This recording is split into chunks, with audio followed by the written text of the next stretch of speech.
হাদিস শরীফ বিবরণ দিয়েছে প্রিয় নবী মুহাম্মদুর রাসূলুল্লাহ সাল্লাল্লাহু আলাইহি ওয়াসাল্লামের দরবার থেকে ওই সেনাবাহিনী রওনা দেওয়ার আগে প্রিয় নবী মুহাম্মদুর রাসূলুল্লাহ সাল্লাল্লাহু আলাইহি ওয়াসাল্লাম আনসারী সাহাবীকে নেতা বানিয়ে দিলেন, ওই বাহিনীর আমির বানিয়ে দিলেন। এরপরে আমার নবী এক বিন্দু বিসর্গ দেরি না করে আমার আল্লাহর নবী হাদিস বিবরণ দিয়েছে ওয়া আমারহুম আইয়ুতিউ মুহাম্মাদুর রাসূলুল্লাহ সাল্লাল্লাহু আলাইহি ওয়াসাল্লাম বললেন, ও সাহাবীরা তোমরা যারা এই বাহিনীতে আছো আমির হিসাবে আমি আমার যে আনসারী সাহাবীর নিয়ম দান করেছি, খবরদার তোমরা আমার আনসারী সাহাবীর আনুগত্য করে চলবা। আরেকটু মন খুলে বলেন, এই সাবধান, নেতা অবমাননা করো না, জানো নেতা অবমাননা করো না।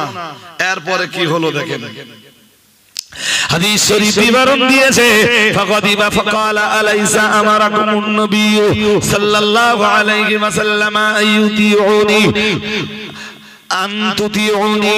দয়ার নবী মুহাম্মদুর রাসূলুল্লাহ সাল্লাল্লাহু আলাইহি ওয়াসাল্লাম আমার আল্লাহর নবীর ওই আনসারী সাহাবী ওই বাহিনীকে নিয়ে বেরিয়ে পড়লেন। ও বাবাজিরা ভাইরা, অনেকটা রাস্তা অতিবাহিত করলেন, একটা ফাঁকা মাঠে এসে হাজির হলেন। ওই ফাঁকা ময়দানে এসে হাজির হয়ে সাহাবীদেরকে ডাক দিয়ে বললেন, আলাইসা আমারাকুমুন নবী সাল্লাল্লাহু আলাইহি ওয়াসাল্লাম আনতুতিউনি। ও নবী সাহাবীরা, নবীজি এই যে সেনাবাহিনীটা পাঠিয়েছেন এই সেনাবাহিনীর নেতা কি আমায় বানাননি? সাহাবারা বললেন, ইয়েস, জি হুজুর, আপনাকে নেতা বানিয়েছেন। আল্লাহর নবীর ওই আনসারী সাহাবী আবার বললেন, মুহাম্মদুর রাসূলুল্লাহ সাল্লাল্লাহু আলাইহি ওয়াসাল্লামের দরবার থেকে তোমরা যখন রওনা দিচ্ছিলে নবী কি নেতা হিসাবে আমায় মান্যতা দেওয়ার ব্যাপারে তোমাদেরকে নির্দেশ দেননি? সাহাবীরা বললেন, কালু বালা, জি হুজুর, জি হুজুর, জি জনাব। দয়ার নবী মুহাম্মদুর রাসূলুল্লাহ সাল্লাল্লাহু আলাইহি ওয়াসাল্লাম যখন আপনাকে এই বাহিনীর নেতা বানিয়েছেন, আমরা দরবারে নবাবিটা ছেড়ে যখন আমরা বেরিয়ে পড়লাম মদিনা মুনাওয়ারা থেকে, আমরা যখন বেরিয়ে পড়ছিলাম আমাদের নবী আমাদেরকে নির্দেশ দিয়েছেন আমরা যেন নেতার নেতৃত্বকে মেনে চলি।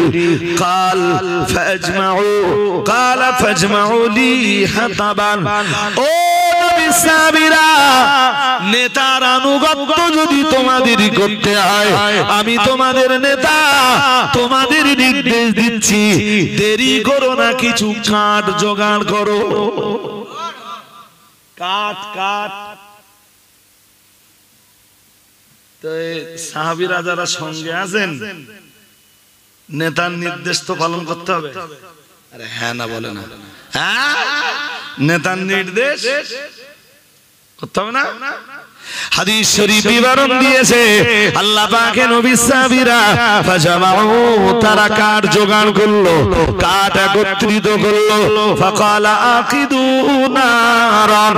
দয়ার নবী মুহাম্মদুর রাসূলুল্লাহ সাল্লাল্লাহু আলাইহি ওয়াসাল্লাম ওই আনসারী সাহাবী তাদেরকে বললেন, আকিদু নারান, তোমরা এবারে আগুন জ্বালাও। আল্লাহ পাকের নবী সাহাবারা ফাআউকাদুহা, তারা আগুন জ্বালালো। ফাকালা উদখুলুহা ফাহাম্মু ওয়াজআলা বা'দুহুম ইমসিকু বা'দান ওয়া ইয়াকুলুনা ফারারনা ইলান নবী সাল্লাল্লাহু আলাইহি ওয়াসাল্লাম মিনান নার।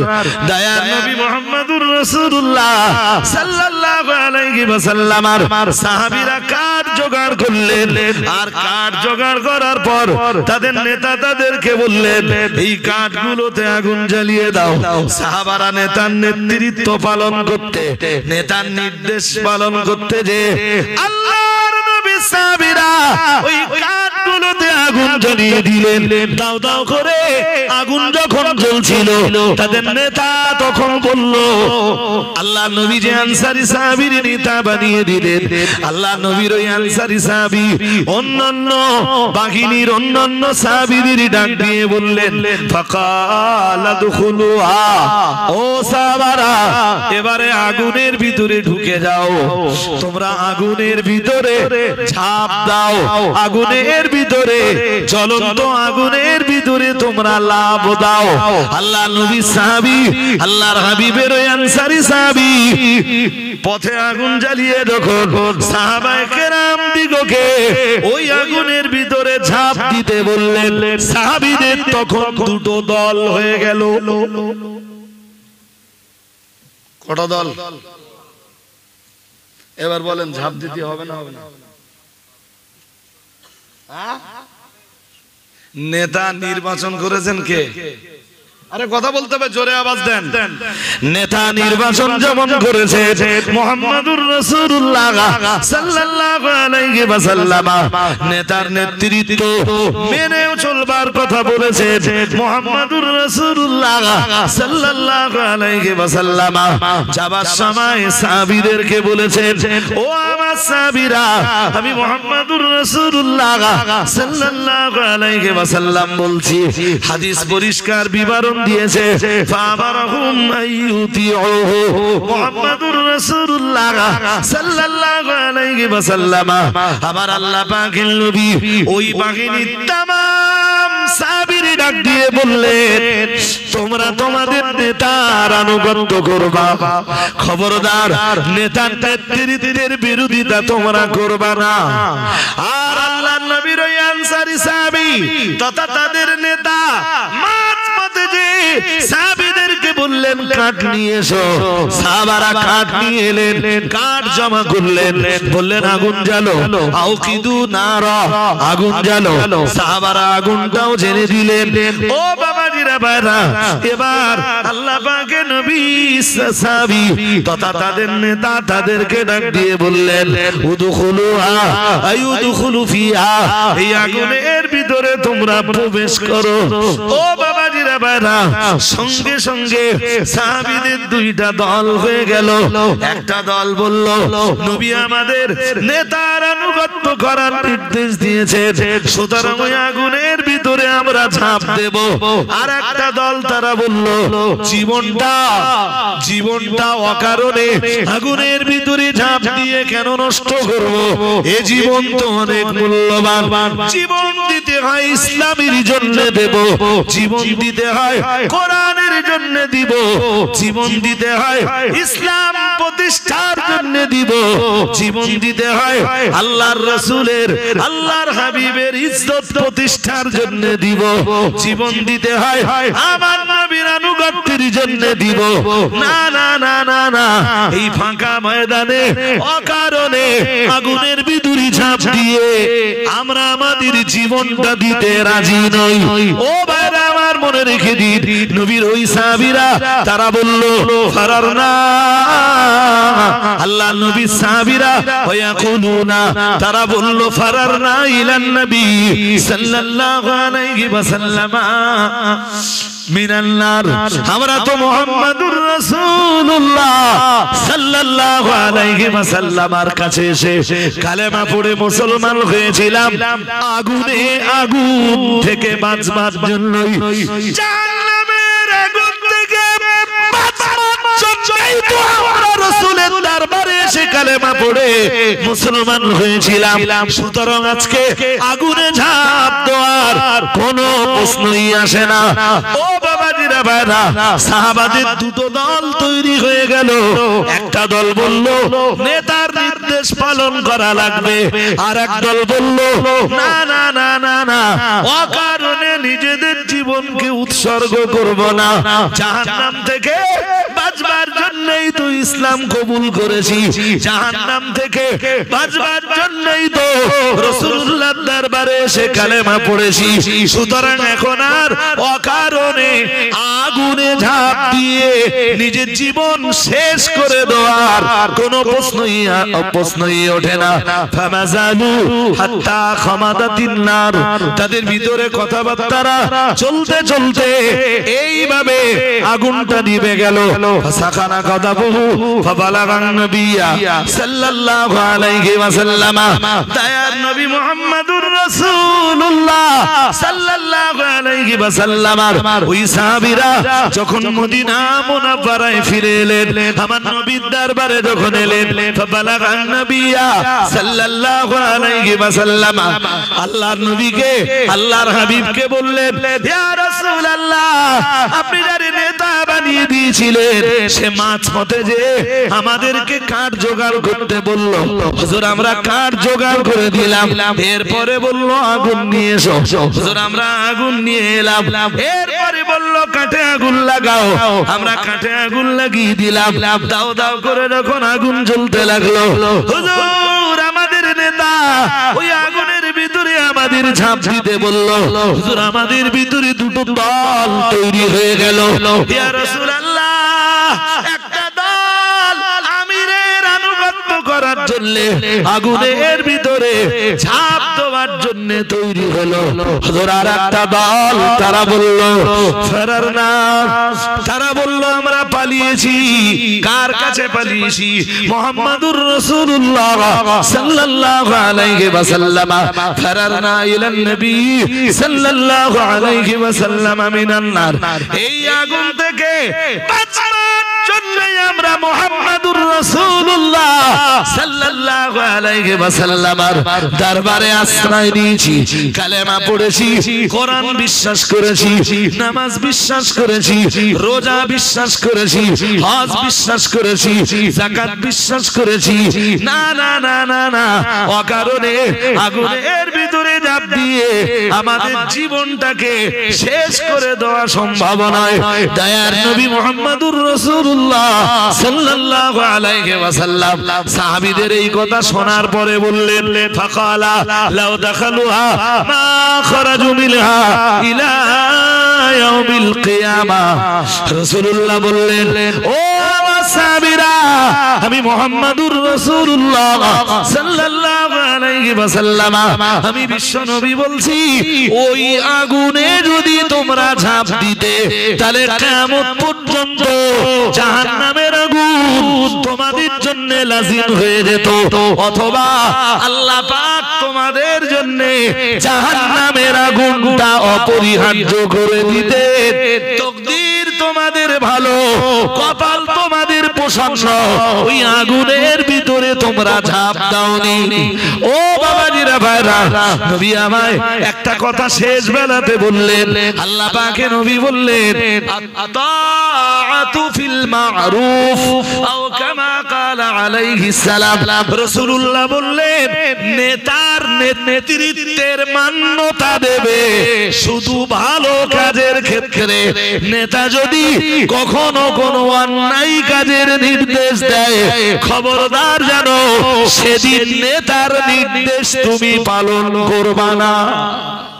ওই যে আল্লাহ সূরা ফাতিরের 32 নম্বর আয়াতের শুরুতে বললেন, সুম্মা আওরাসনাল কিতাবা, আমি কিতাবের ওয়ারিস বানিয়েছি। কাদের বানিয়েছেন ওটা পরে বলবেন আল্লাহ, পরে মিন্স এই আয়াতের পরের অংশে আসতেছে, সেটা আমি বলবো। তো আগে এইটুকুর ব্যাখ্যা শুনে নেন। তো যদি কিতাবের ওয়ারিস না বানাতেন কি সমস্যা হতো? আমরা নিজেকে মানুষ বলে কখনো পরিচয় দিতে পারতাম না, কারণ আল্লাহ যে কিতাবের ওয়ারিস আমাদের বানিয়েছেন, এই কিতাব ব্যতীত পৃথিবীতে যত বই পুস্তক আছে মানুষের তৈরি করা, মানুষের রচনা করা, কোন কিতাবই মানুষকে মানুষ বানানোর প্রকৃত যে ভূমিকা, সেই ভূমিকা কোন কিতাব নিতে পারে না। আকাশের নিচে, জমিনের উপর একটাই কিতাব মানুষকে মানুষ বানানোর ভূমিকা গ্রহণ করতে পারে, সেই কিতাবটার নাম কোরআনুল কারীম। আর একটু মন করে বলেন,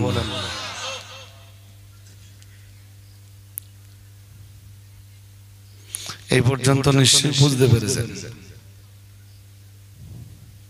কোরআন নাযিল না হলে না, আর এই কিতাবের ওয়ারিস যদি আমরা না হতাম, আরে বাবা এই কিতাবটা তো আল্লাহ আমাদের আগের কোন উম্মতকেও দিতে পারতেন। উম্মতে মুসা, উম্মতে ঈসা, উম্মতে দাউদ, উম্মতে ইব্রাহিম, উম্মতে নূহ, উম্মতে শীশ, উম্মতে শুআইব, উম্মতে সালেহ, উম্মতে হুদ, তাই না? উম্মতে ইউনুস, উম্মতে আইয়ুব, উম্মতে জাকারিয়া, উম্মতে ইয়াহইয়া, যে কোনো উম্মতকে তো আল্লাহ এই কিতাবটার ওয়ারিস বানাতে পারতেন, পারতেন না? কথা বলেন। তাহলে এই কিতাবটার ওয়ারিস তিনি যে আমাদের বানিয়েছেন, এটা নিঃসন্দেহে তার এডিশনাল একটা দয়া। সুবহানাল্লাহ বলুন, আর একটু মন খুলে বলুন। তাই আল্লাহ এই কথাটা শুরুতে স্মরণ করাচ্ছেন ওই আয়াতে। কি বলছেন? সুম্মা আওরাসনাল কিতাবা, মহান আল্লাহ জানিয়েছেন আমি কিতাবের ওয়ারিস বানিয়েছি। আমরা জানো বললাম আল্লাহ আপনি কিতাবের ওয়ারিস কাদেরকে বানিয়েছেন? মহান আল্লাহ বললেন আল্লাযীনা ইসতাফাইনা মিন ইবাদিনা, মহান আল্লাহ জানিয়েছেন আমার বান্দা সকলের ভিতরে যাদেরকে আমি ভালো রূপে নির্বাচন করেছি, তাদেরকেই আমি কিতাব তথা কোরআনুল কারীমের ওয়ারিস বানিয়েছি। এখান থেকে আমার আগের কথাগুলো আরো স্পষ্ট হলো। বলো যে আমি উম্মতে ঈসাকে দিতে পারতাম, উম্মতে মুসাকে দিতে পারতাম, উম্মতে আদমকে দিতে পারতাম, আমি উম্মতে শুআয়বকে দিতে পারতাম, উম্মতে ইউনুসকে দিতে পারতাম। ডিস্টার্ব হচ্ছে কেন এরকম মাঝে মাঝে? উম্মতে দাউদকে দিতে পারতাম, উম্মতে সুলাইমানকে দিতে পারতাম, উম্মতে ইব্রাহিম, উম্মতে ইসমাইল, উম্মতে ইসহাক, উম্মতে ইয়াকুব। মাঝে মাঝে এরকম ডিস্টার্ব হচ্ছে কেন বলুন তো? কি জি জি জি তো দেন, যদি ভালো হয় দেন, যেটা ভালো হবে দেন। মানে এই যা সাউন্ড আছে এতে হয়ে যাবে এবারে।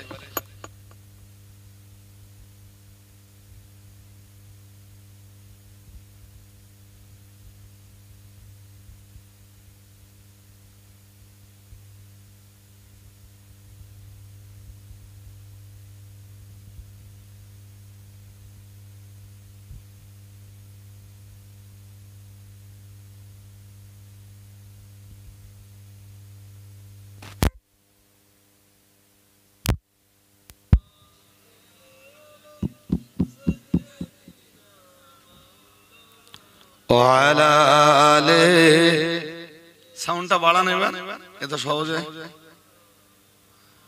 হাজিরিনে মাজলিস আর একটু তুলতে হবে।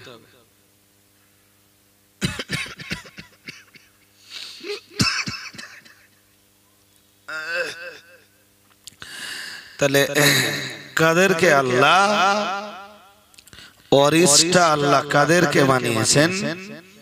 আল্লাযীনা ইসতাফাইনা মিন ইবাদিনা।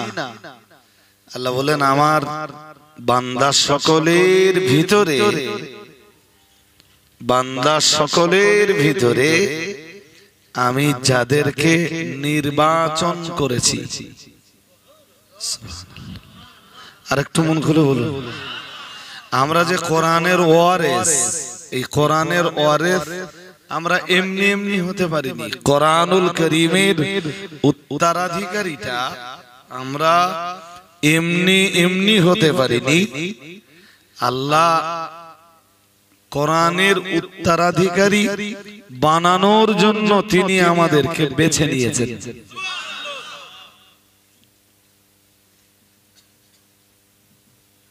এই পর্যন্ত মোটামুটি বুঝলেন? এবার দেখে আল্লাহ বললেন আমি যাদেরকে কোরআনের উত্তরাধিকারী রূপে বেছে নিয়েছি, ফামিনহুম যালিমুল লিনাফসিহি। ভাই আরেকটু বাড়াতে হবে সাউন্ড, এখনো বাড়বে। দুধ থেকে মোটেই নিতে পারছেন না। তো আল্লাহ বললেন তারা তিন শ্রেণীতে বিভক্ত।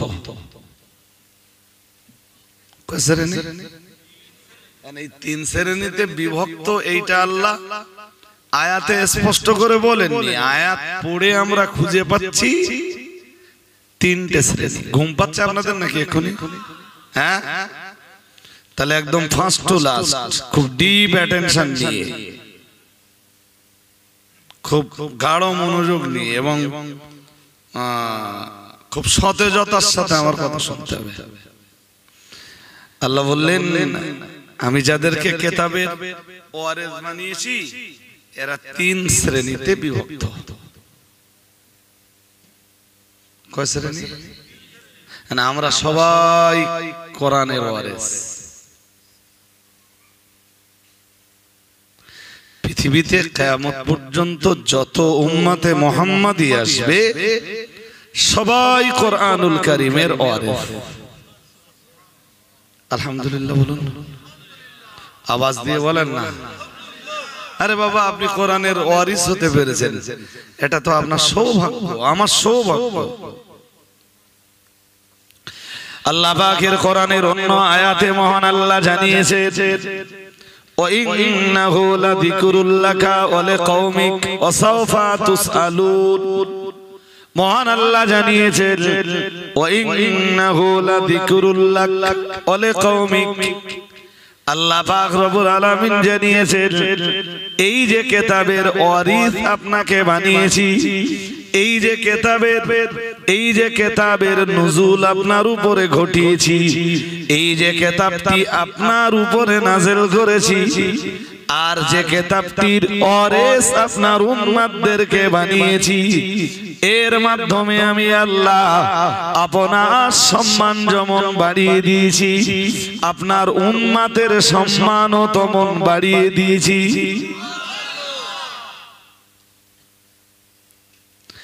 এখনো পৃথিবীতে মুসলমানরা বুক ঠুকে বলতে পারে যে আমরা পৃথিবীর এক নির্ভুল কিতাবের উত্তরাধিকারী। আরেকটু হিন্দু ভাইদের রামায়ণ আছে, মহাভারত আছে, আছে না? আরে কথা বলেন না কেন? ওদের ধর্মগ্রন্থ আছে, হ্যাঁ, কারো বা বাইবেল আছে, বেদ বেদান্ত আছে, ত্রিপিটক আছে। অল ওয়ার্ল্ডে যার যে ধর্মগ্রন্থ আছে কেউ বুক ঠুকে বলতে পারে না আমার ধর্মগ্রন্থ নির্ভুল, কেউ পারে না। একজন উম্মতে মুহাম্মাদি বেনামাজি হলেও সে বুক ঠুকে বলতে পারে আমার ঘরে আমার যে ধর্মগ্রন্থটা আছে এই ধর্মগ্রন্থটা নির্ভুল। যালিকাল কিতাব লা রাইবা ফীহি, এমন এক কিতাবের ওয়ারিস আমি হয়েছি যে কিতাবে ভুল তো ভুল, একটা সন্দেহের জায়গাও নেই।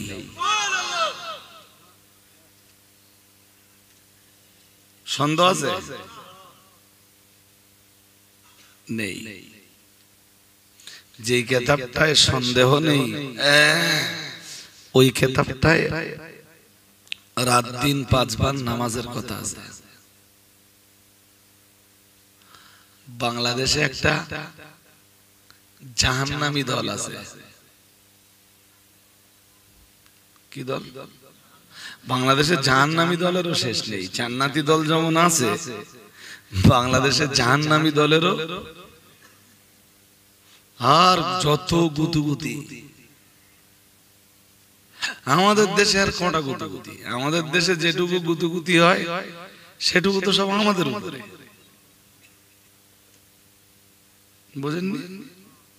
কিছু মোল্লা মৌলবী আছে তার কাছে 24 ঘন্টা কাজ, 24 ঘন্টা। 24 ঘন্টার ভিতরে তারা যখন মানে তারা যখন ঘুমিয়ে পড়ে, আল্লাহ শুকরিয়া, মুফতি সাহেবের আমারে আর মাদিন সাহেবের এনে ভাবতে ভাবতে ঘুমিয়ে যায়। এরপরে কি করব, এরপরে কি লিখবো, এরপর কোনটা বলবো।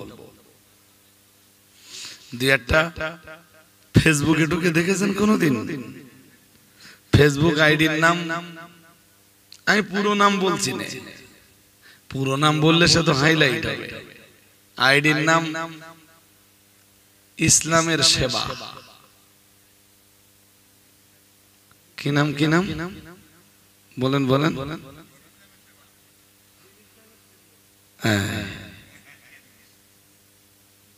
নামটা দেখছে কি সুন্দর, মানে মুখটা বিরাট মিষ্টি।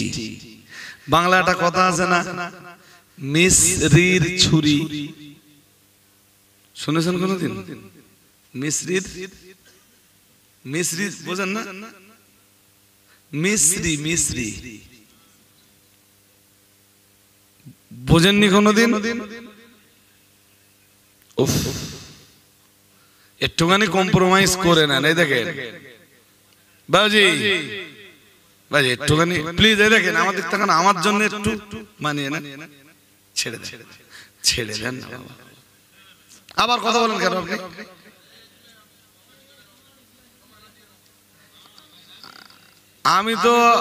আমি তো ওনারে বলছি যে আপনি একটু মানিয়ে নেন, আপনি আবার কথা বলেন কেন? আমার ওয়াজ একবার ঘেটে গেলি বলে আমি ওয়াজের লাইন খুঁজে পাবো না। এখন তো মুখস্থ করে কিছু বলতে বসিনি, একটা জায়গা দিয়ে শুরু করেছি, একটা জায়গায় যে শেষ করব ইনশাআল্লাহ।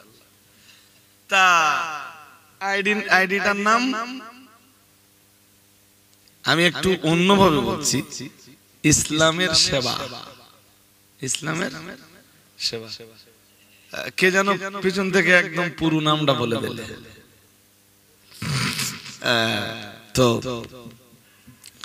মিশ্রি, ওই দোকানে যে মিষ্টি মিষ্টি মতন পাওয়া যায় আছে না মুদিখানার দোকানে, এই মিশ্রি কেনার জন্য তো কেউ রসগোল্লার দোকানে যায় না, তাই না? তারপরে তাল মিষ্টি আছে। এই যে আজি জোর দিকে মন দিলে হবে না। তুমি তো মিশ্রি ছুরি জীবনে শোনোনি। মিশ্রি ছুরি কিরকম জানো? মিশ্রি ছুরি মিষ্টি, মিশ্রি ছুরি দিয়ে যদি জবাই করা হয় তবু মিষ্টি লাগবে, বুঝতে পারলি? মিশ্রি ছুরির অর্থ কি? জবাই করা হবে তবু ছুরি তো সালালি জবাই হয়ে যাবে। তো যারে জবাই করা হবে সে বুঝতেই পারবে না যে আমার জবাই করতে, এর নাম মিশ্রি ছুরি। তার নামটা না একটা মিশ্রি সুরি। আপনি টাইম লাইনে ঘেটে দেখবেন, টাইম লাইনটা যদি দেখে টোটালটা তাতে যা যা আছে টোটালটাই আমাদের নামে গালিগালাজে ভরপুর। বললে অবাক হবেন, আইডিটা একটা ফেক আইডি। আইডিটা ফেক আইডি। কে চালায় আমরা গোষ্ঠী শুদ্ধ সবাই জানি। মুফতি সাহেব জানেন, মাদিন সাহেব জানেন, আমি জানি, আমাদের সাইবারের ছেলেরা জানে, আঞ্জুমানের আলেমদের অনেকেই জানে। চালাচ্ছে। মাথায় খুব ফাইন টুপি, আমার চেয়ে সে টুপি দেখতে সুন্দর, মুখে দাড়ি, গায়ে গোল জামা, কথাবার্তা শুনলে মনে হবে আকাশ থেকে ফেরেশতা নেমে এসেছে। এক সময় মুফতি সাহেবের অনেক গুণগান গেয়েছে।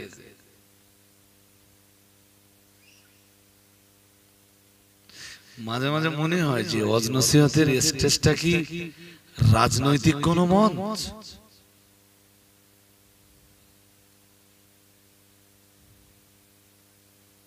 রাজনীতিতে এটা হয়। আজকে যে টিএমসির পক্ষে বলছে, কালকে সে টিএমসির গাইল দেয়, হয় না? কথা বলা। আমি রাজনৈতিক জগতের লোক না। শুভেন্দু অধিকারী নাম মনে পড়ে? কথা বলা। শুভেন্দু অধিকারীর নাম মনে পড়ে না? এক সময় কোন দলে ছিল? টিএমসি। এখন কোন দলে? যখন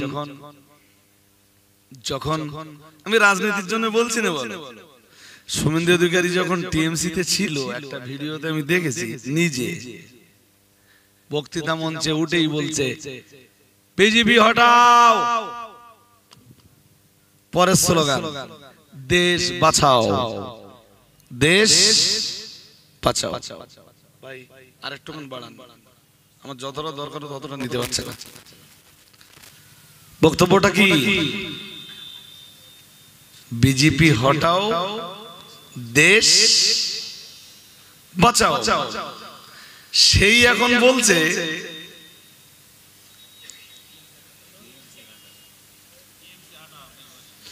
মাওলানাদের স্টেজটা কি রাজনৈতিক স্টেজে পরিণত হলো? হতেই পারে তুমি যে গোষ্ঠীতে ছিলে আজকে সেই গোষ্ঠীতে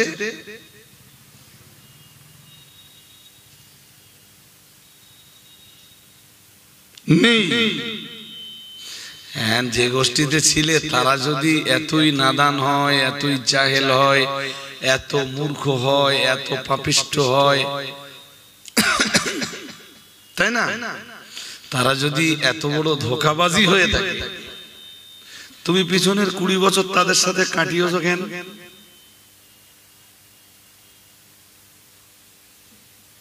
কুড়ি বছরে কোনদিন তোমার চোখ খুললো না।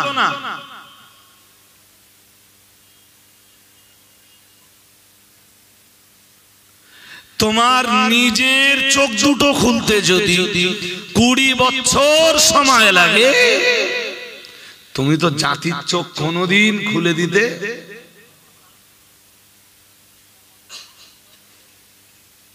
আর এক ভদ্রলোক বছর 40 কাটালো। কত বছর? উফ, সে এখন মুফতি সাহেবকে বলতেছে ভণ্ড। হাও হাও করে কোন এক স্টেজে কাঁদলে, অনেকটাই কেঁদে নিলে, বললে কাইম সাহেব যদি মরে যায় বাঙালি জাতির উপায় কি হবে? দাঁড়িয়ে দাঁড়িয়ে জাতির কান্না ছাড়া কোন রাস্তা হবে না। সেই এখন মুফতি সাহেবের বলতেছে কি হয়েছে তাতে? মুফতি সাহেব দাউদ কমে গেছে, জামিয়ার দান কমে গেছে, মুফতি সাহেবের আধিপত্য কমে গেছে।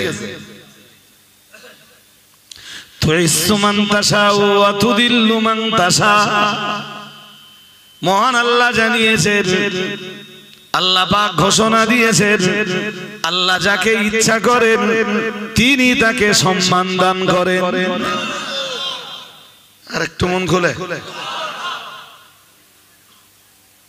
ভাই, একটু এগিয়ে এগিয়ে আসতে হয়েছে, পিছনে জায়গা কম হচ্ছে, প্লিজ একটু আগান না, সামনে যেটুকু জায়গা আছে একটু ব্লক করুন। শুনুন, বারবার ডাকতে গেলে না সমস্যা যেটা হবে সেটা সময় লস হবে। আমি যে আয়াতটা পড়েছি না, এই আয়াতের তাফসীর তো আপনাদের শোনাবো, বাস্তব কিছু কথা এটা শুনগে নিচ্ছি আপনাদের। এতে আমার কোনো আফসোস নেই, সারা রাত ধরে যদি আমার নামে গাল পড়ে তাহলে তো এইটাই বিশ্বাস করবো যে আমার কিছু গুনাহ মাফ হচ্ছে। কথা বললে হবে না, আওয়াজ দিয়েন না, ধৈর্য ধরে বসে আমার কাছে এই কথাগুলো মন দিয়ে একটু শুনুন।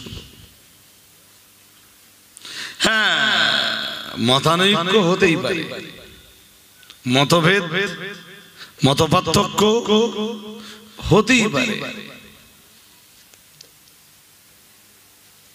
আমি বলছি আপনাদের কাছে, কোনদিন যদি আমার এখন ভালোবাসার মানুষ যারা, তাদের সাথে মতানৈক্য কখনো হয়, আমি যে পিছনের 15-20 বছর তাদেরকে ভালোবাসবো, ভালো বলে স্লোগান দিলাম, ভালো বলে আওয়াজ দিলাম, পরবর্তীতে খারাপ বলতে গেলে সবার আগে, পরবর্তীতে যে খারাপ বললাম মানে সবার আগে নিজেরে তো বুঝে দিল।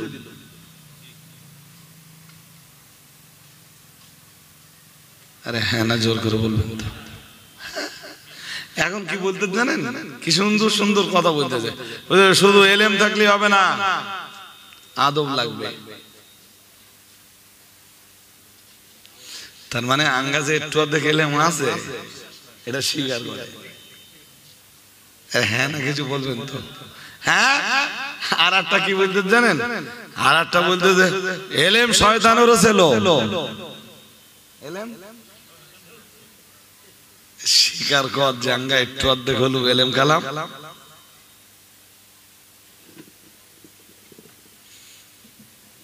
এলেম শয়তানের ছিল, সে শয়তান জাহান্নামী হয়ে গেছে। তাহলে ওই হুজুরির বক্তব্য অনুযায়ী জাতিকে এখন বলতে হবে, ভাই যদি জাহান্নাম থেকে বাঁচতে চাও, খবরদার কেউ এলেম অর্জন করো না। এলেম অর্জন করলি বলো শয়তানের মতো জাহান্নামে যাবা। ফতোয়া কি এইটা হবে? গোমড়াগুলো সামনে বসে বসে বসে বসে অতি সুবহানাল্লাহ বলতে দে। তো দেখ তোরা জিন্দাবাদ দে। হ্যাঁ, কিছু মানুষ আছে ভাই যারা কোরআন বলেছে, আমি সূরা বাকারার 78 নম্বর আয়াত এক্ষুনি খুলেন।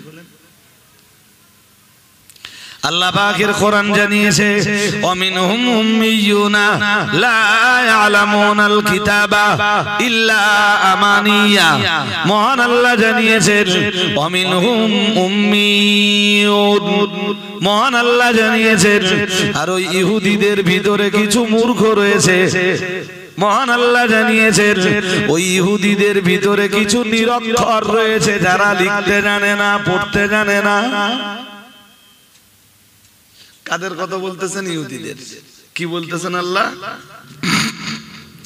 আল্লাহ পাক রব্বুল আলামিন বলেন ওয়ামিনহুম উম্মিয়ুনা, ওদের ভিতরে কিছু নিরক্ষর রয়েছে, ওদের ভিতরে কিছু উম্মি রয়েছে। লা ইয়ালামুনাল কিতাবা, আল্লাহ পাক রব্বুল আলামিন জানিয়েছেন যারা কিতাবের কিছুই জানে না, তৌরাতের কোনো জ্ঞান যাদের নেই, তৌরাতের কোনো ইলম যাদের নেই, আল্লাহ পাক রব্বুল আলামিন জানিয়েছেন ইল্লা আমানি, তৌরাতের কোন জ্ঞান যেমন নেই, তৌরাতের উপরে কোনো আমলও তাদের নেই, এরপরেও তাদের বুক ভরা আশা রয়েছে তারা জান্নাত পাবে। মন দিয়ে শুনুন, আল্লাহ ইহুদিদের কথা বলতেছেন যে তৌরাতের কোনো এলেম তাদের নেই, কিছু নিরক্ষর আছে যারা লিখতে জানে না, পড়তে জানে না, তৌরাতের কোনো জ্ঞান তারা হাসিল করেনি। এরপরেও তাদের আশা আকাঙ্ক্ষা, তাদের তামান্না আছে যে তারা কখনো জাহান্নামে যাবে না, তারা জান্নাত পাবে। তারা জান্নাত, আরে তা এলেম নেই, আমল নেই, কেমনে জান্নাত পায়? জান্নাত কি মামুর বাড়ি? কথা হয় না, মামুর বাড়ি। জান্নাত পাবার জন্য আমল লাগবে তো? হ্যাঁ না জোর করে বলেন, লাগবে নি? তা তো ষোলো কেন আপনার? আর আমল করার জন্য কি লাগবে? ইলম। কি লাগবে? ইলম, জ্ঞান, জ্ঞান, জ্ঞান। আজও আমার সমাজে না ভাই ঠিক এই জাতের মূর্খ কিছু আছে। আল্লাহ ওই কথাটা কোরআনে যায়, ইহুদিরা কিছু নিরক্ষর ছিল, তারা লিখতে জানতো না, পড়তে জানতো না, কোনো জ্ঞান তাদের ছিল না, এরপরেও জান্নাতে যাবার তামান্না, জান্নাতে যাওয়ার আকাঙ্ক্ষা, জান্নাতে যাবার চাহিদা তাদের ছিল। এ কথা কোরআনে আল্লাহ আমাদের জানাচ্ছেন কেন? এই কারণে যে উম্মতে মুহাম্মাদীর কোন উম্মত যেন এই মূর্খামিটা না করে যে কেতাবের কোনো জ্ঞান সে অর্জন করবে না, ইলিম থাকবে না, আমল থাকবে না, অথচ বুক ভরা আশা থাকবে हम लोग जन्नत में दाखिल होंगे, हम लोग जन्नत में दाखिल होने वाला, ये कभी हो सकता नहीं।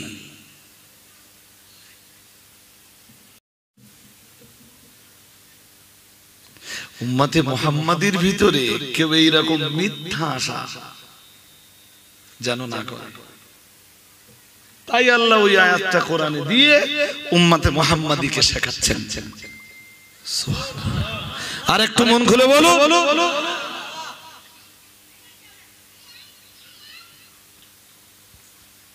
অমিনহুম উম্মিয়্যুন, খুব দুরন্ত আয়াত,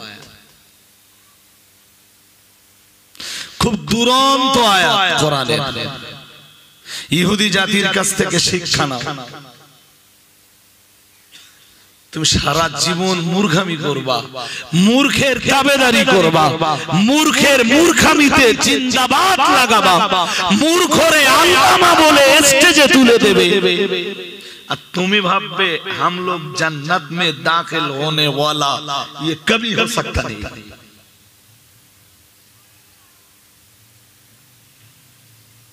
যদি জান্নাতে যেতে হয় আলেমের আনুগত্য করো, যদি জান্নাতে যেতে হয় ফিকহ তত্ত্ববিদের আনুগত্য করো, মুহাদ্দিস মুফাসসিরের আনুগত্য করো, কোরআন হাদিসের ইলম অর্জন করো, তদানুযায়ী জীবন গঠন করো, তবে তুমি আশা করতে পারো তুম জান্নাত মে দাখিল হোনে ওয়ালা।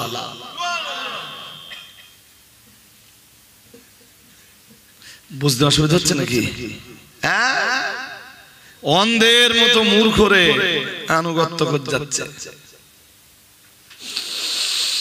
ওই হাবেজ সাহেব সভাপতিত্ব করছিলেন না, কোথা ছিল? নেই, ভুল বলিনি তো? হাবেজ সাহেব আপনাদের গ্রামেও অনেক আলেম হাফেজ আছে, তো হাফেজদেরকে জিজ্ঞেস করলে খুব ভালো পাবেন। একদম 80 থেকে 90% বক্তা কোরআনটাই পড়তে পারে না। হ্যাঁ, মাঝে মাঝে মাঝে মাঝে একটা শব্দ হারিয়ে যাওয়া, মিসম্যানেজ হওয়া আমাদেরও হয়, হতে পারে। ব্রেন ঠিকঠাক ডেলিভারি দেয়নি, স্মৃতিতে ঠিকঠাক আসছে না, হতে পারে। মেবি আমারও হতে পারে, যে কোনো আলেমের হতে পারে। কিন্তু এইটা তো হতে পারে না যে একজন স্টেজের বক্তা তিনি কোরআন পড়তে পারবেন না।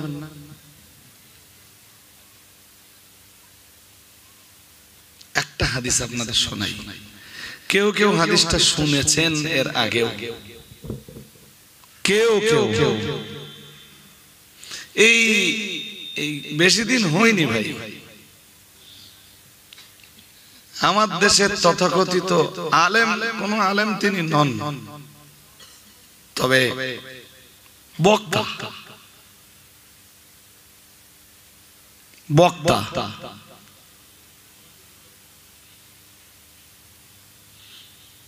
কিরাম বক্তা জানেন?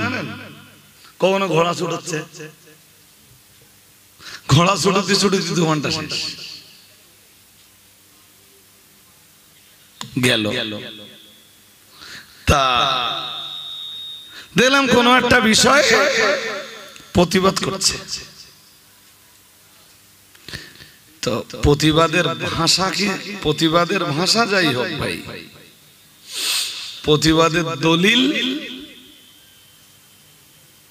শয়তানের ডায়েরি, দলিল দলিল কোরআন না, হাদিস, কথা বলে না, ইজমা তাও না, কিয়াস তাও না, আকওয়ালে উলামা,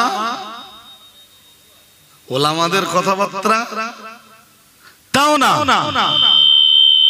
দলিল বলুন, বলে ফেলুন শয়তানের। নবীজি যখন হযরত মুআদ ইবনু জাবালকে, খুব মন দিয়ে শুনুন, আমি এই কথাগুলোর ভিতর দিয়েই তো আপনাদের কিছু কোরআন হাদিসের তত্ত্ব শোনাবো। মুআজ আলহামদুলিল্লাহ, নবীজি যখন মুআদ ইবনু জাবালকে ইয়ামানে পাঠাচ্ছেন, ইয়ামানবাসীদের নেতা বানিয়ে, শুনছেন নাকি? ইয়ামান তৎকালীন সময়ের একটা প্রদেশ, আপনি ধরে নেন রাজ্য,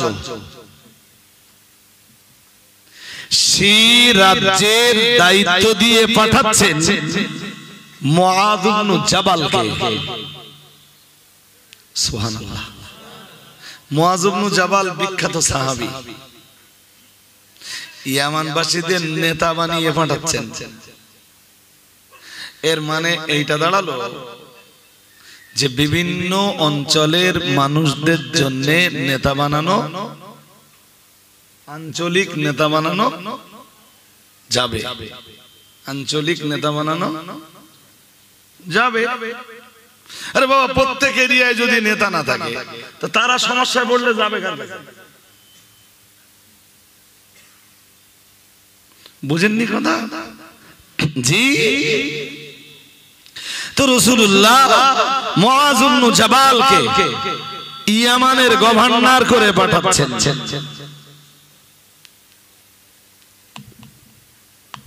ইয়ামানে যা কিছু ঘটবে সব সমস্যার সমাধান দিবেন। আরবিতে যেটা নেতা, বাংলায় যেটা নেতা, ওর অনেকগুলো আরবি আছে। ওর এক আরবি হলো আমির। কি আরবি? আরে জোর করে বলেন না, বলবেন তো। ওর একটা আরবি, ওর মানে নেতা শব্দটার এক আরবি হলো আমির। তো রাসূলুল্লাহ আমির বানাতেন। তো কে কোন চিন্তায় নেবেন আমার কথা আমি জানি না ভাই, তা আমারটা তো আমাকে বলতেই হবে। একটুখানি যদি আপনারা মন দিয়ে শোনেন তাহলে আমি একটা হাদিস আপনাদের শোনাই। এটা কোথা থেকে? আবু দাউদ না, ঠিক একই হাদিস বুখারীতে আছে, সহিহুল বুখারী, বুখারী শরীফ। আমার একটা অভ্যাস আছে, অভ্যাস ভালো বলেন খারাপ বলেন যাই বলেন, কোনো কিছু পড়ার পরে যদি আমার মনে হয় যে এটা আজও কাজে লাগবে পরেও কাজে লাগবে, পরে যখন কাজে লাগবে তখন হাত লাবো, তাই তো সেই তো কোথায় পড়েছিলাম কোথায় গেল, এই কনফিউশন যাতে না হয়, যেটা খুব প্রয়োজন মনে করি ওইটার স্ক্রিনশট নিয়ে একটা ফোল্ডার বানিয়ে ওর ভিতরে ঢুকিয়ে রেখে দিই, ফোল্ডারটার একটা নাম দিয়ে দিই। এখানে আমার অনেক ফোল্ডার, আপনি দেখলে অবাক হয়ে যাবে। আমি একবার চোখ বুলালে অনেকক্ষণ কথা বলতে পারবো ইনশাআল্লাহ। এটা বুখারী শরীফের 4340 নম্বর হাদিস। এক শ্রেণীর মৌলবী এখন বলে বেড়াচ্ছে না যে আমির বানানো যাবে না, কি বলছে? কথা বলে আমির বানানো, দাদা হুজুর কেবলা যেখানে আমির ছিলেন তারপরে আর আমিরের দরকারটা কি? জবাব, হুজুর তুমি বুখারী শরীফের হাদিসই পড়ুনি। হাদিস শরীফের কিতাবগুলিতে ইতাআতের ব্যাপারে, আনুগত্যের ব্যাপারে, ইমারাতের ব্যাপারে যে হাদিসগুলো আছে সেই হাদিসগুলো তুমি পড়োনি, অথবা পড়বার চেষ্টা করোনি, কিংবা জানো না। না জানলে যারা জানেন তাদের কাছে গেলে তারা জানিয়ে দিতেন, সমস্যা নেই তো। এই হাদিস শুধু এক কিতাবে না বলো, এটা আবু দাউদেও আছে, আমি আবু দাউদ থেকে বলছি না, বুখারীতে আছে। একটু ডিটেইলস দেখেন কি সুন্দর। রাসূল করিম সাল্লাল্লাহু আলাইহি ওয়াসাল্লাম প্রিয় সাহাবী। তার আগে আরেকটা হাদিস বলি, আগেরটা কত বলেছিলাম? 4340, এটা 4365। এই হাদিসটা তো আগে শুনে নেন, মন দিয়ে শুনতে হবে, শুনলে আপনার আশা করছি যে বিবেকের দরজা ওপেন হয়ে যাবে। কি আছে হাদিসটায়? হাদিসটার বর্ণনাকারী বিখ্যাত সাহাবী হযরত জাবের রাদিয়াল্লাহু তাআলা আনহু। হাদিসে কি আছে? আমি মুআয ইবনে জাবালের কথা ভুলে যাইনি, বলো একটু ধৈর্য ধরতে হবে। মুআয ইবনে জাবালের কথা আমি আপনাদের শোনাবো আবার, মানে ওখান থেকে কামব্যাক করে আবার শোনাবো আপনাদের। তো এখনি যেটা শোনাচ্ছি 4362, দ্যাটস মিন 4362 নম্বর হাদিস, চ্যাম্পিয়ন হাদিস। হাদিসের বর্ণনাকারী সহিহ বুখারী, হাদিসের মান সহিহ। হযরত জাবের রাদিয়াল্লাহু তাআলা আন হাদিসের বর্ণনাকারী, উনি বলেন গাজাওনা জাইশাল খাত, আমরা যুদ্ধ করেছিলাম। কোন যুদ্ধ? উনি বললেন যুদ্ধটার নাম বললেন জাইশুল খাত। মন দিয়ে না শুনলে মনে রাখতে পারবেন না, বলো আপনারা। যুদ্ধটার নাম হলো জাইশুল খাত। শুনছেন নাকি? এ মন থাকবে পরে কি নাম একটু আপনারা বলুন দিন দেখি। উল্টো পাল্টা হয়ে যাচ্ছে না তো? সূরা ফাতিহা পড়তে গিয়ে তাই মাঝে মাঝে জিভ দাঁতের কাছে কামড় খায়। সূরা ফাতিহা পড়তে গিয়ে আরে তো জাইশুল খাত তা না, তোই এটা শুনলে তো বোঝা যাচ্ছে। জাইশুন মানে আসকার, সোলজার। বাংলায় কি বলে? সৈনিক। খাব যে পাতা আছে গাছের, গাছের পাতা পাতা পাতা, গাছের পাতা বোঝেন না? দেখেছেন তো? তা এত দেরি হচ্ছে কেন বলতে? খাব হলো পাতা। যুদ্ধটার নাম হলো জাইসুল খাব। কেন এই নাম হলো? ওই যুদ্ধে সাহাবাদের খাবার ফুরিয়ে গেল, কিন্তু সাহাবারা সফলতা না পেয়ে ফিরে আসবেন না, পাঠিয়েছেন বিশ্ব নবী। আল্লাহ পাকের নবী সাহাবীদের খাবার যখন ফুরিয়ে গেল, খাবারের সংকট যখন দেখা দিল, কারোর কাছে যখন কোনো খাবার নাই, সাহাবারা ওই পিরিয়ডে গাছের পাতা পেড়ে চিবিয়ে খেলেন।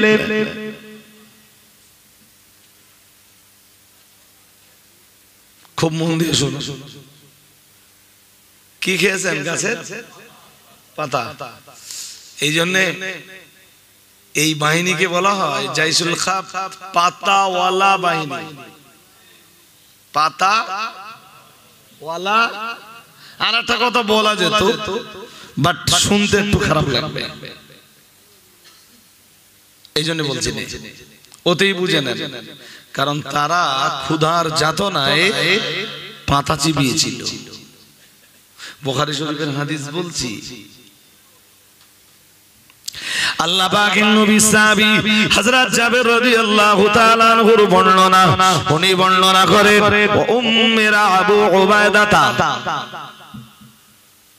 ওই যুদ্ধে প্যারা নবী মুহাম্মদুর রাসূলুল্লাহ সাল্লাল্লাহু আলাইহি ওয়াসাল্লাম তার জান্নাতের সার্টিফিকেট প্রাপ্ত সাহাবী হযরত আবু উবাইদাকে নেতা বানিয়ে দিয়েছিলেন।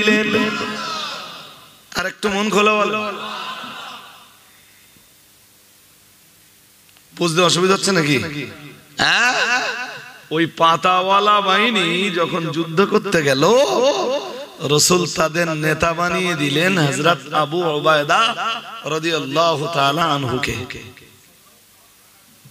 কে আবু উবাইদা?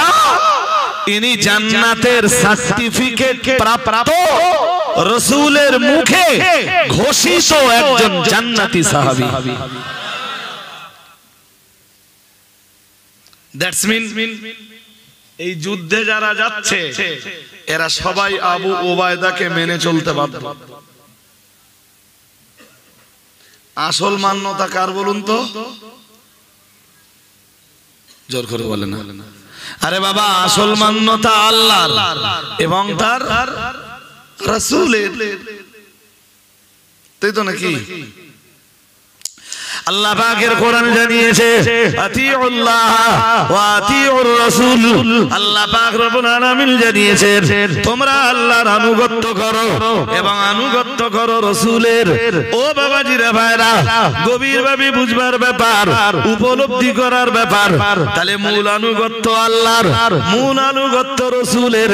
কিন্তু প্রিয় নবী মুহাম্মদুর রাসূলুল্লাহ সাল্লাল্লাহু আলাইহি ওয়াসাল্লাম একদল সাহাবীকে যখন যুদ্ধ করতে পাঠাচ্ছেন, তাদের ভিতরের একজন লিডার দরকার, তাদের ভিতরের একজন নেতা দরকার।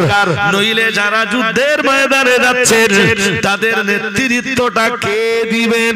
ও বাবাজিরা ভাইরা, কিংবা তারা কোনো সমস্যায় পড়লে এই সমস্যার সমাধান তারা কার কাছে নিবেন? রাসূলুল্লাহ তো সেখানে হাজির নাই। ও ও ও মুসলমান বাবাজিরা, তাই হযরত জাবের রাদিয়াল্লাহু তাআলা আনহুর বর্ণনা ও উম্মিরা আবু উবাইদা, যার বাংলা মানে হলো দয়ার নবী মুহাম্মদুর রাসূলুল্লাহ সাল্লাল্লাহু আলাইহি ওয়াসাল্লাম, তাদের মাঝে হযরত আবু উবাইদা ইবনুল জাররাহ রাদিয়াল্লাহু তাআলা আনহুকে নেতা বানিয়ে দিলেন। আরেকটু মন খুলে বলেন। ছোট ভাই, মোবাইল ঘেটো না এখন। ভাই আমি ওয়াজ করতেছি, ও বেচারা মোবাইল ঘাটতেছে। তুমি কি ওয়াজ মেলাচ্ছ নাকি? এই যে বন্ধু, আমাদের তাকাও, ওয়াজ মেলাচ্ছিলে? মেলালো এই যে দোস্ত, আমার ওয়াজ মেলালো মিলে যাবে।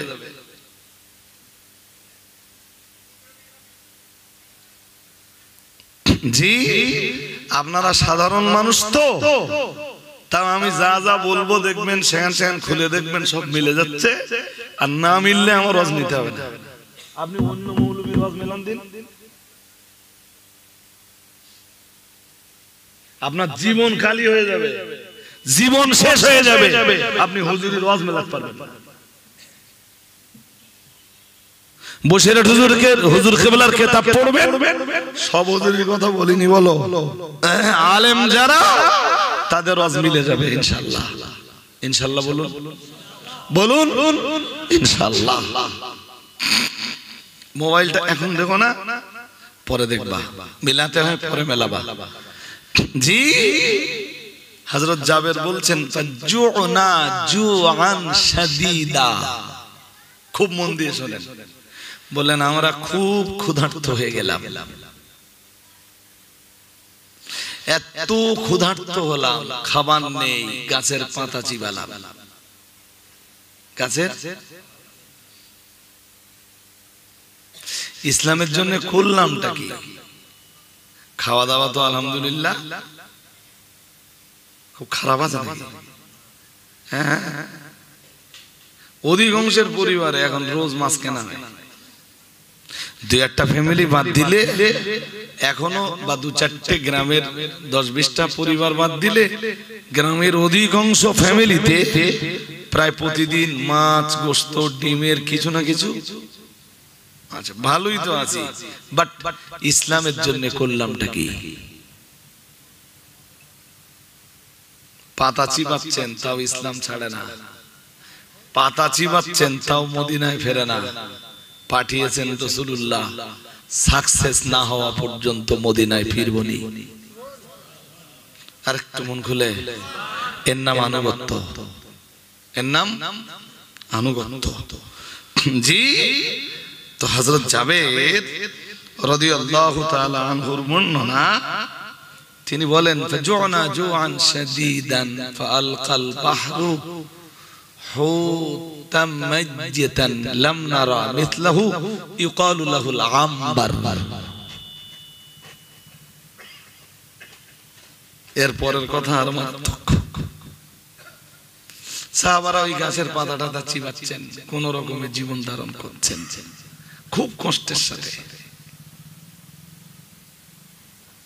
রুজি রুটির মালিকানা কার? হুয়া ইউতঈম ওয়ালা ইউতআম। সূরা আনামের ভিতরেই বোধহয় শুরুর দিকে আছে, আল্লাহ বলেন তিনি খাইয়ে থাকেন, খেয়ে থাকেন না, খাইয়ে থাকেন। কে তিনি? জোরে বলেন আল্লাহ। কাদেরকে খাওয়ান? মখলুককে, শুধু আমাদের না, তার মখলুকদেরকে তিনি খাইয়ে থাকেন। এটা এটা সূরা আনামের 14 নম্বর আয়াতের মাঝখানের অংশ। হুয়া ইউতঈম ওয়ালা ইউতআম, তিনি খাওয়ান কিন্তু তাকে খাওয়ানো হয় না, তার খাবারের প্রয়োজন হয় না। আরেকটু মন খুলে বলুন, আমি যার পুজো করবো তারই যদি খাবার দিতে হয়, সে আমারে কেমনে খাওয়াবে? এই জন্য হুয়া ইউতঈম ওয়ালা ইউতআম, চ্যাম্পিয়ন আয়াত সূরা আনামের ওই আয়াত। আজ ওই আয়াত নিয়ে আমার আলোচনা না, আমার কাজ না। অন্য আয়াতে আল্লাহ 28 পারা সূরা জুমার শেষ আয়াতের শেষ অংশে বলেন আল্লাহু খায়রুর রাযিকিন, আল্লাহ বলেন আল্লাহ শ্রেষ্ঠ রিজিক দাতা। আরেকটু, কেউ না খেয়ে মারা যাবেন আর আল্লাহ তাকে রিজিক দেবেন না, এটা হতে পারে না। আল্লাহ পাকের কোরআনের 12 পারার প্রথম পৃষ্ঠায় প্রথম লাইনেই আমার আল্লাহ জানিয়েছেন ওয়ামা মিন দাব্বাতিন ফিল আরদি ওয়ামা মিন দাব্বাতিন ফিল আরদি ইল্লা আলাল্লাহি রিজকুহা। মহান আল্লাহ জানিয়েছেন জমিনে যত মখলুক রয়েছে, যত প্রাণী রয়েছে, সকলের রুজি রুটির দায়ভার আমার আল্লাহর কুদরতি কবজায়। আমার আল্লাহ পাক রব্বুল আলামিন সকলের রুজি রুটি দান করে থাকেন। ও বাবাজিরা ভাইরা, ছোট থেকে নিয়ে ছোট, বড় থেকে নিয়ে অতি বড়, সবার রিজকের দায়ভার আমার আল্লাহর কুদরতি কবজায়। আমার আল্লাহ পাক রব্বুল আলামিনের কোরআনের অন্য আয়াতে রয়েছে ইন্নাল্লাহা হুয়ার রাজ্জাক যুল কুওয়াতিল মাতিন। পড়ুন আল্লাহু আকবার। আল্লাহ নিজেই বলেছেন নিশ্চয়ই আল্লাহই তো রিজিক দাতা। আরেকটু মন খুলে বলুন, সাহাবারা গাছের পাতা চিবাচ্ছে, রুজি রুটির কোনো ব্যবস্থা হবে তো? আরে হ্যাঁ না বলেন না কেন? এত দেরি হয় কেন? রব তো তিনি, যিনি সৃষ্টি করে ছেড়ে দেন না। রব তিনি, যিনি সৃষ্টিও করেন, সৃষ্টির চাহিদাগুলো পূরণ করেন। হ্যাঁ, সাহাবারা প্রচন্ড ক্ষুধার্ত, গাছের পাতা চিবাচ্ছেন। সাহাবী জাবের বলেন খুব ক্ষুধার্ত হয়ে গেলাম। ফালকাল বাহরু হুতাম মাজিতান লাম নারা মিথলাহু ইউকালু লাহুল আমবার।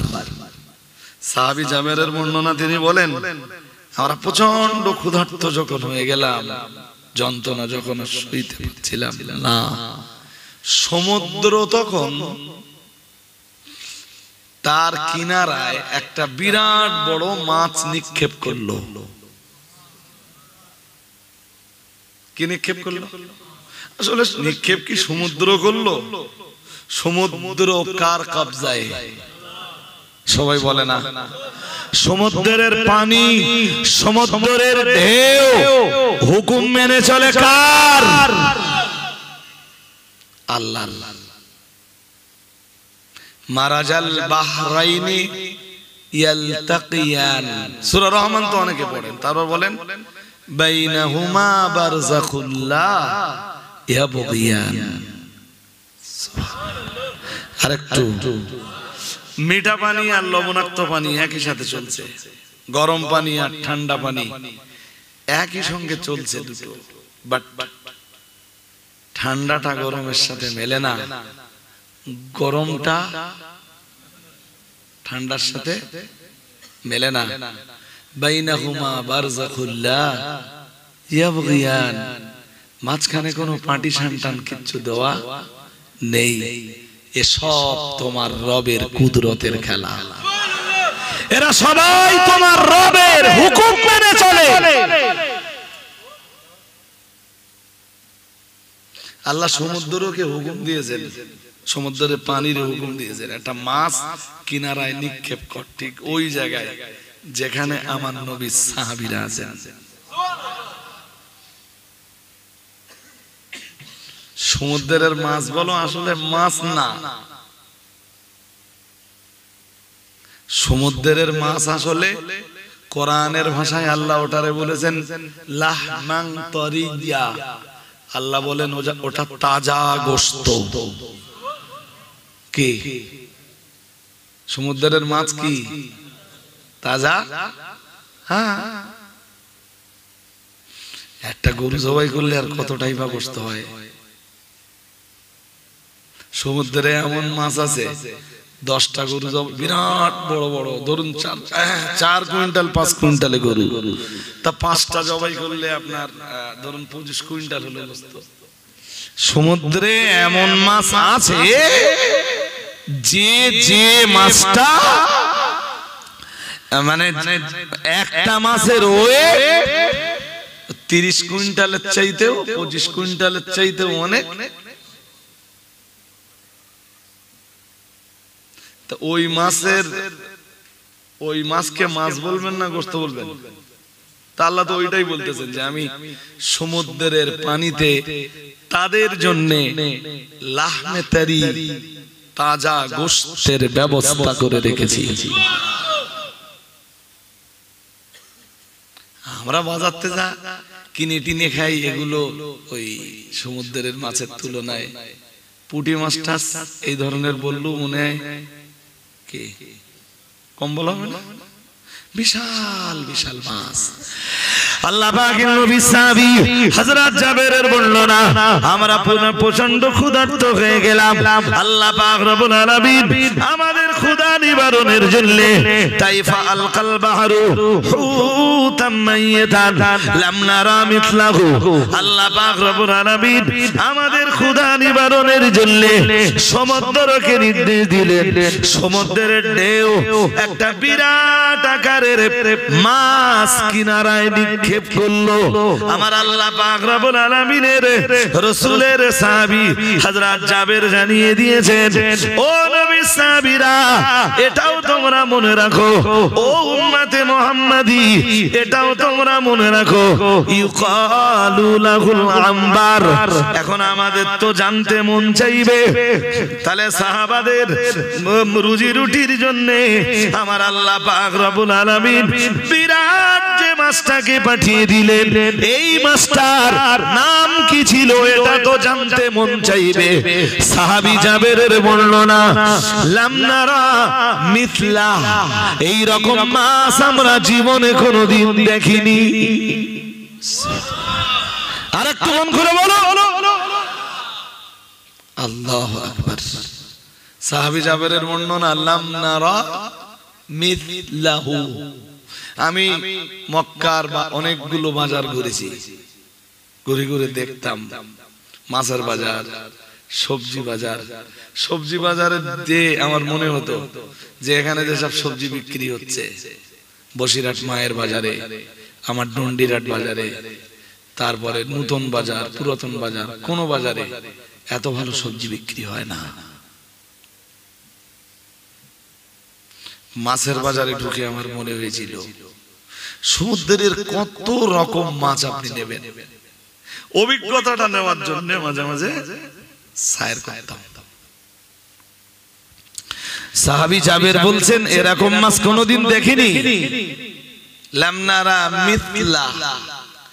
সাহাবী জাবেরকে যেন জিজ্ঞেস করা হলো, হুজুর মাছটার নাম বলতে পারবেন? সাহাবী জাবের সঙ্গে সঙ্গে যেন জবাব দিলেন, কেন নয়, ইউকালু লাহুল আগাম্বার। মাছটার নাম আম্বর। কি নাম মনে থাকবে? দেখি পিছনের কথা ভুলে গেছেন কি? যুদ্ধটার নাম কি?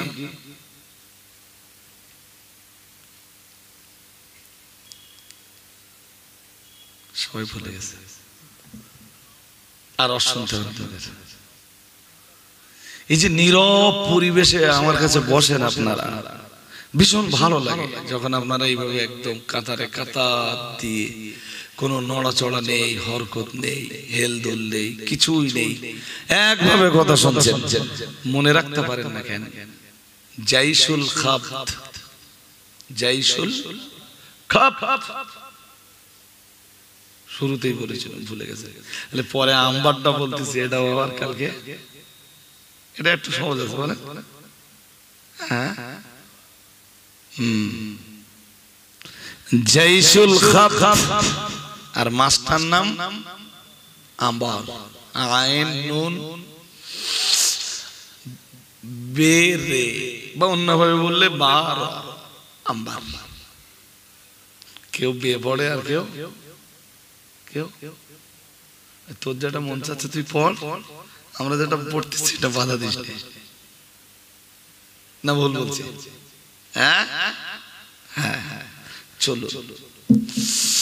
হযরত জাবেরের বর্ণনায় পর ফাকাল্লা মিনহু নিসফা শাহর, আল্লাহর নবী সাহাবী হযরত জাবির রাদিয়াল্লাহু তাআলা আনহু বলেন রাসূলুল্লাহর এত সংখ্যক সাহাবী আমরা 15 দিন ধরে মাছটা খেলাম। রুটি আছে, কথা বল না, খেজুর আছে, ভাত আছে, কি আছে? মাছ ছাড়া আর কিছু, শুধু মাছ খেয়ে কয়দিন কাটালেন? হযরত জাবের একা না, জাবেরের সঙ্গী সাথী ওই যুদ্ধের সব সৈনিকরা 15 দিন ধরে খেলেন।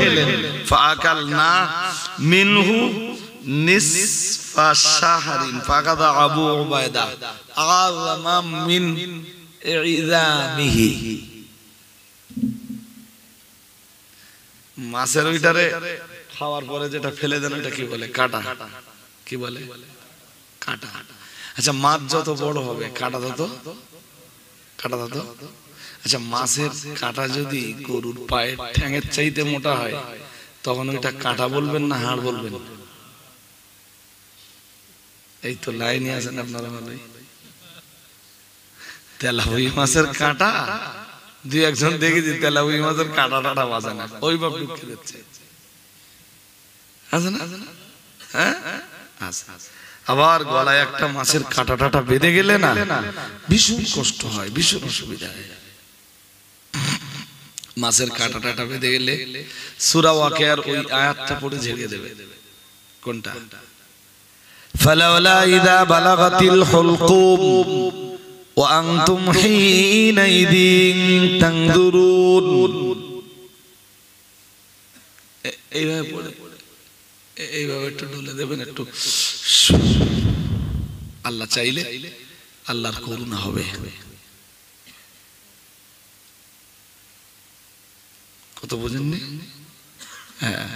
আর চোখে সমস্যা হলে সূরা কফ থেকে ওই আয়াতটা পড়তে হবে, ফাকাশাফনা আনকা গিতাআকা ফাবাসারুকাল ইয়াওমা হাদিদ। চোখ কার চোখ উঠেছে, চোখে ধানের গুলো গেছে, চোখে ধান ঢুকে গেছে, বার হচ্ছে না, উপায়? কোরআন তো দাওয়া, কোরআন নিরাময়, কোরআন শিফা। সুবহানাল্লাহ বলুন, আর একটু মন খুলে বলুন। আজ মুসলমান বিপর্যস্ত, মুসলমান ক্ষতিগ্রস্ত, মুসলমান বিপদগ্রস্ত।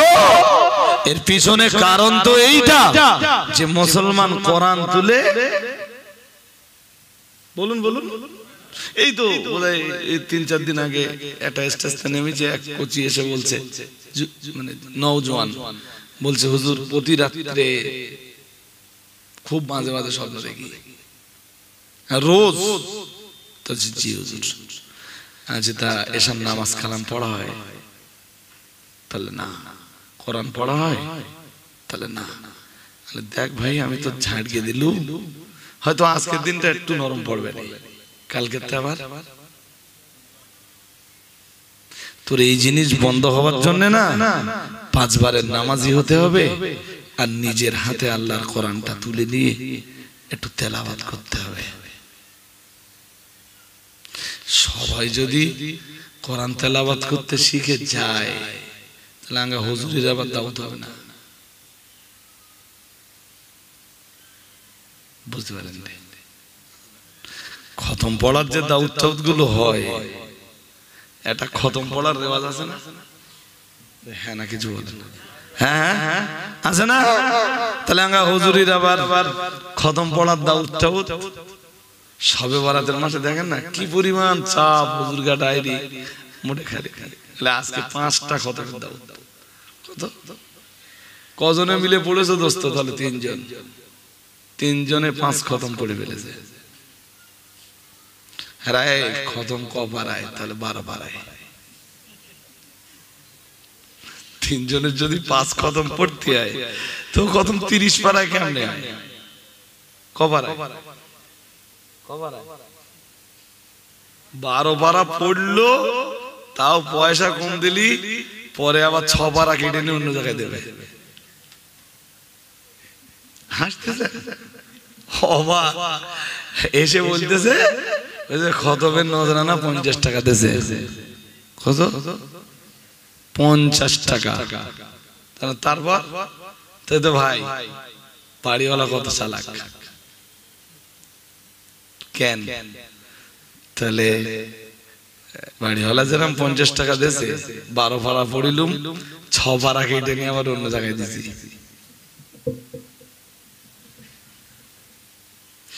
ব্যবসা কোরআন নিয়ে ব্যবসা চলতে মাদিন সাহেব এইটার বিরুদ্ধে একবার বলেছিলেন।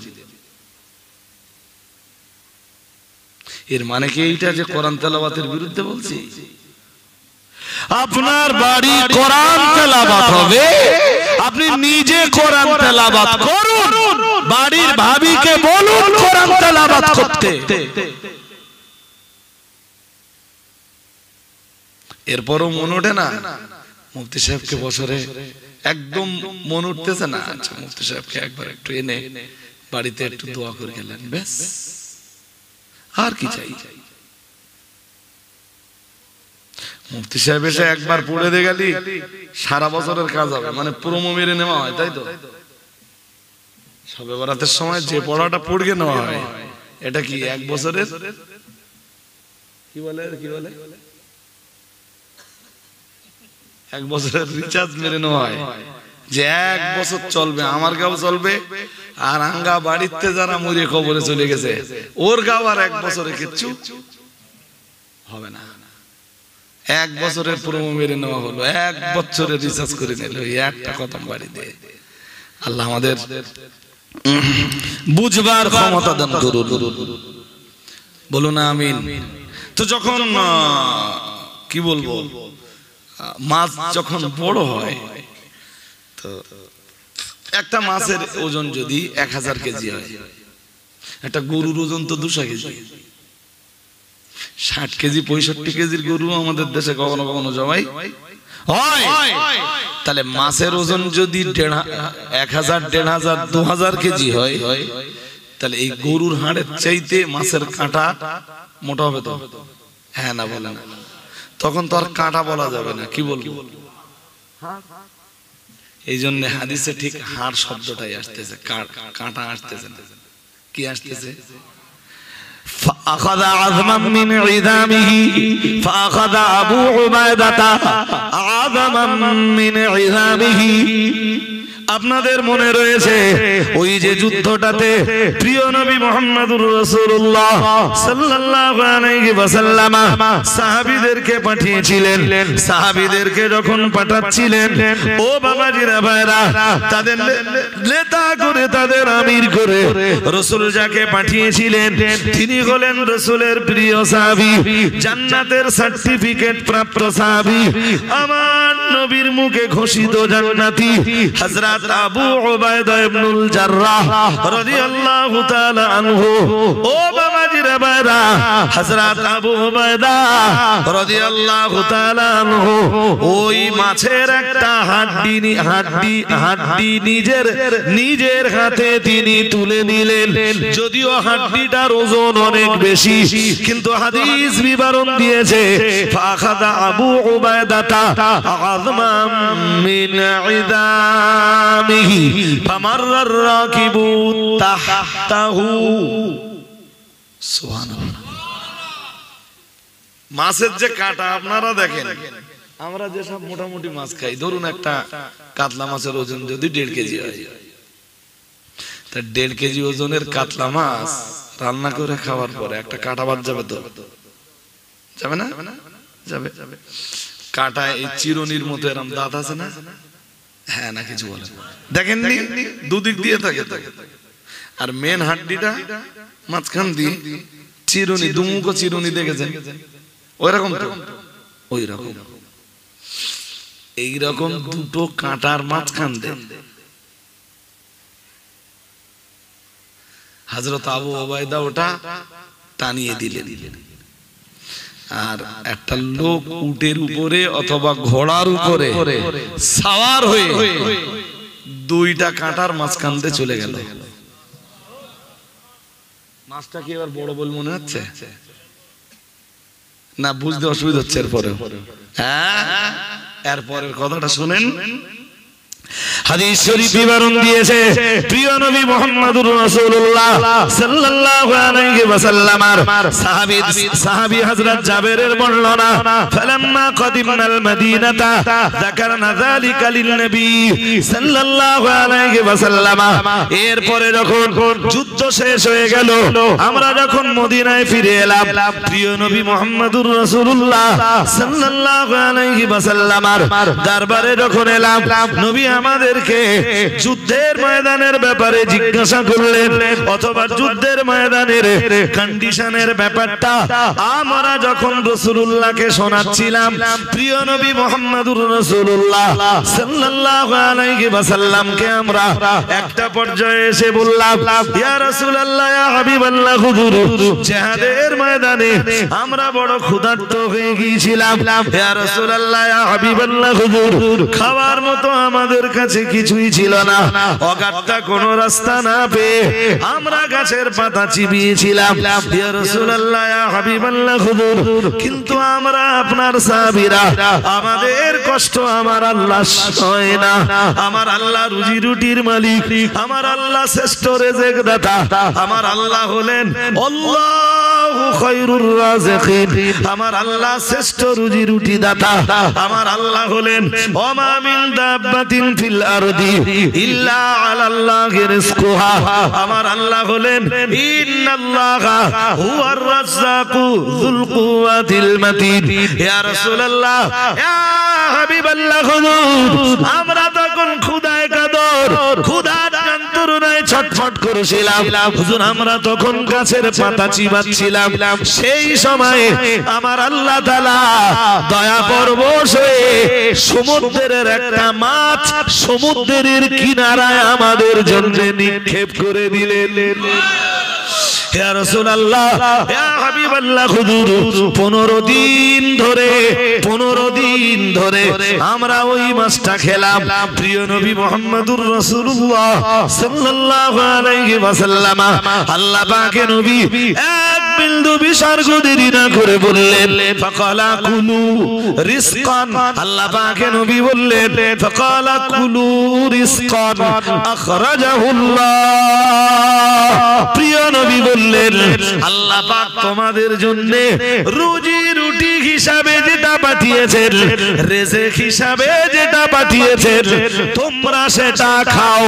আল্লাহ পাকের নবী পরই বললেন, ওয়াতিমুনা ইন কানা মাকুম, ও সাহাবীরা ওই মাছের কিছু অংশ যদি তোমাদের কাছে থাকে, আমি মুহাম্মদুর রাসূলুল্লাহ সাল্লাল্লাহু আলাইহি ওয়াসাল্লাম আমার কাছেও কিছুটা পাঠিয়ে দাও। আছে আর থাকলে না বললেন কেন? এন হাদিস শেষ করেছি আমি। নবীজি বলতেছেন যে ওয়াতিমুনা ইন কানা মাকুম, তোমাদের কাছে থাকলে আমায় একটু খাওয়াও। সাহাবীর বর্ণনা, ফাআতাহু বা'দুহুম ফাআকালাহু, এরপরে একজন ওই মাছের কিছুটা অংশ রাসূলের কাছে নিয়ে এলেন, আর রাসূল পাক ফাআকালাহু, রাসূলুল্লাহ নিজেও সেটা খেলেন। আর একটু মন খুলে, সাহাবাদের এই এত কথা বলার উদ্দেশ্য কি জানেন? কি জানি হুজুর ক্ষুধার তাড়নায় ওই মাছটা খেয়ে কোনো ভুল টুল হয়ে যায়নি তো। তাই রাসূলুল্লাহ সাহাবীদের মনের ওই সন্দিহানটাকে দূর করতে বললেন, তোমাদের কাছে থাকলে একটু পাঠিয়ে দাও। সাহাবারা পাঠিয়ে দিলেন, রাসূলুল্লাহ নিজে ওই মাছের কিছুটা অংশ খেলেন। বলুন তো, যুদ্ধের নেতাকে জোর করে বলতে হবে, আবু উবায়দা, হযরত আবু উবায়দা,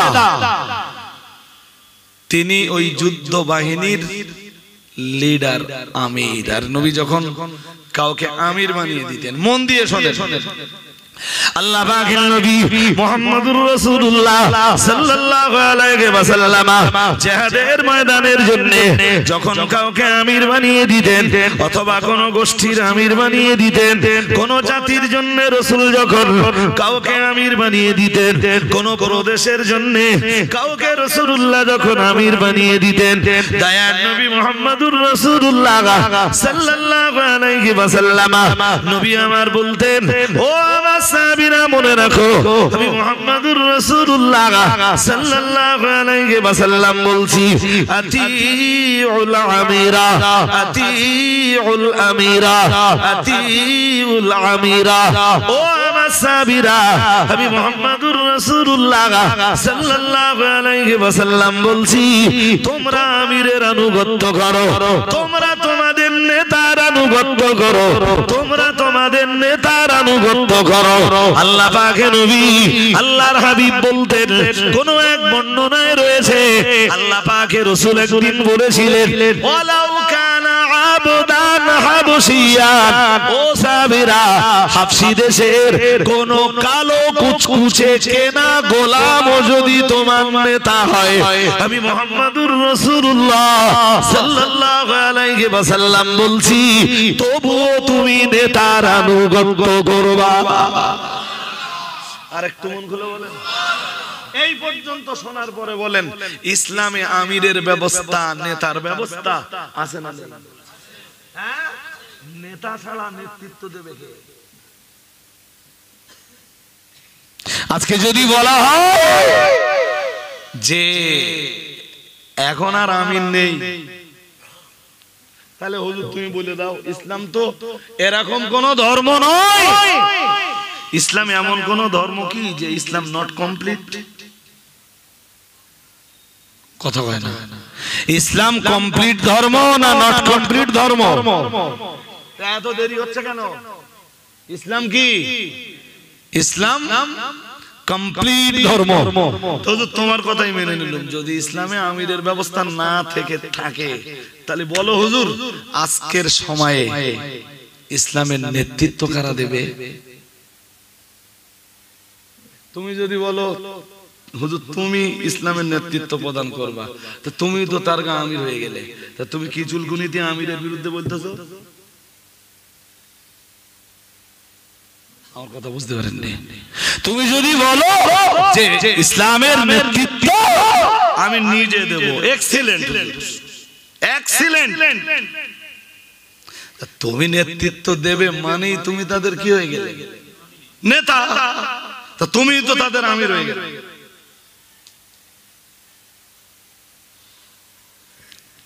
লজ্জা। এদিকে এটা খুব চেল্লা চেল্লির মতো হচ্ছে কি? কেজুল বাচ্চা। ও দেখতে দেখতে কি 10টায় উঠেছি আমি। হ্যাঁ, বলে 10টা বাজে নাকি? মনে থাকে না আপনাদের, তাই না? হ্যাঁ, চলুন চলুন চলুন আর একটা হাদিস শুনে নেই। বুখারী শরীফের 43-40 4340 43, আগেরটা ছিল 4362, তাই তো? 4362 বুখারী খুলবেন পেয়ে যাবেন ইনশাআল্লাহ।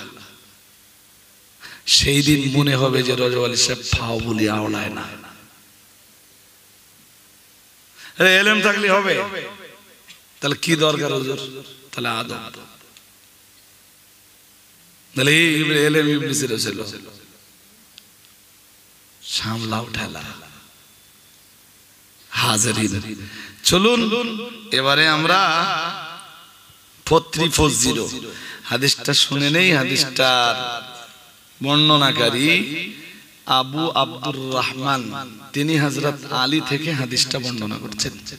এই যে আমার দিকে তুমি সব খুঁজতেছো নাকি? পরে দেখলে মিলবে, আর যদি না মিলে আমারে বললে আমি পাঠিয়ে দেবো হাদিস।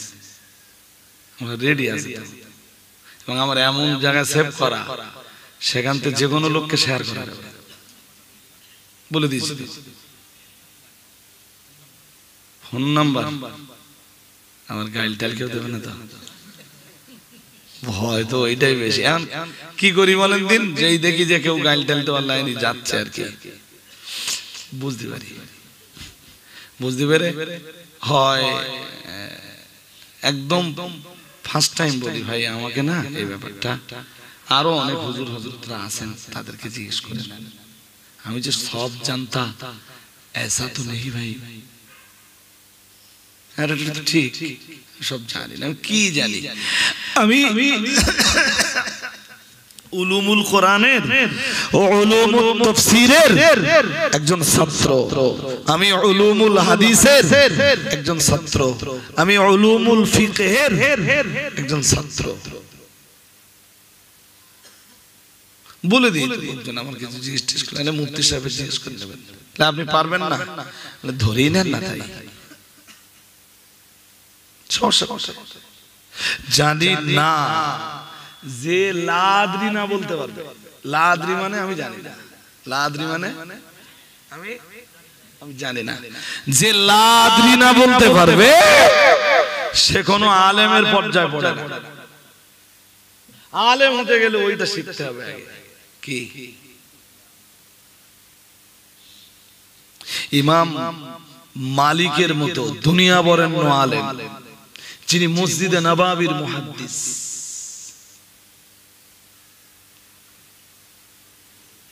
ওনাকে প্রশ্ন করা হলে উনি বহু প্রশ্নের উত্তরে বলতেন লা আদরি, এই মশলাটাই আমি নট ক্লিয়ার আছি, তোমরা অন্য কাউকে জিজ্ঞেস করে নাও। তিনি চার ইমামের এক ইমাম,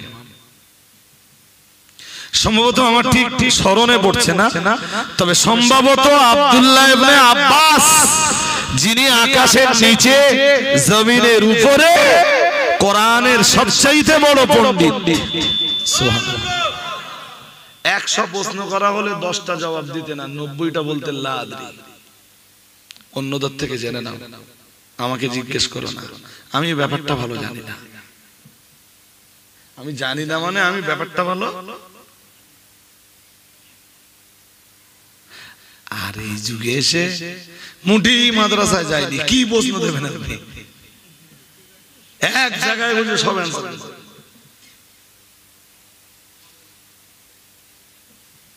ফোন না কোনো ব্যাপার না, এইটা শুধু রাসূলুল্লাহ পারতেন, এইটা বিশ্ব নবী পারতেন। বিশ্ব নবীর অন্তরে আল্লাহ এতটা পরিমাণ ইলম ঢেলে দিয়েছিলেন, নবীর কাল আল্লাহ এতটা পরিমাণ তার কালবে ইলম দান করেছিলেন। নবী বলতেন মান আহাব্বা আইয়াসআলা ফালইয়াসআলিল আন, বলতেন মান আহাব্বা আইয়াসআলানি ফালইয়াসআলিল আন। নবীজি বলতেন কেউ যদি থাকো আমায় কোনো প্রশ্ন করবা এক্ষুনি করে ফেলো। আরেকটু মন করে, যে কোনো বিষয়ের কোশ্চেন, যে কোনো বিষয়ের প্রশ্ন করো আমি জবাব দেওয়ার জন্য তৈরি। আল্লাহ আমার কালবে সব রকমের ইলম ঢেলে দিয়েছেন।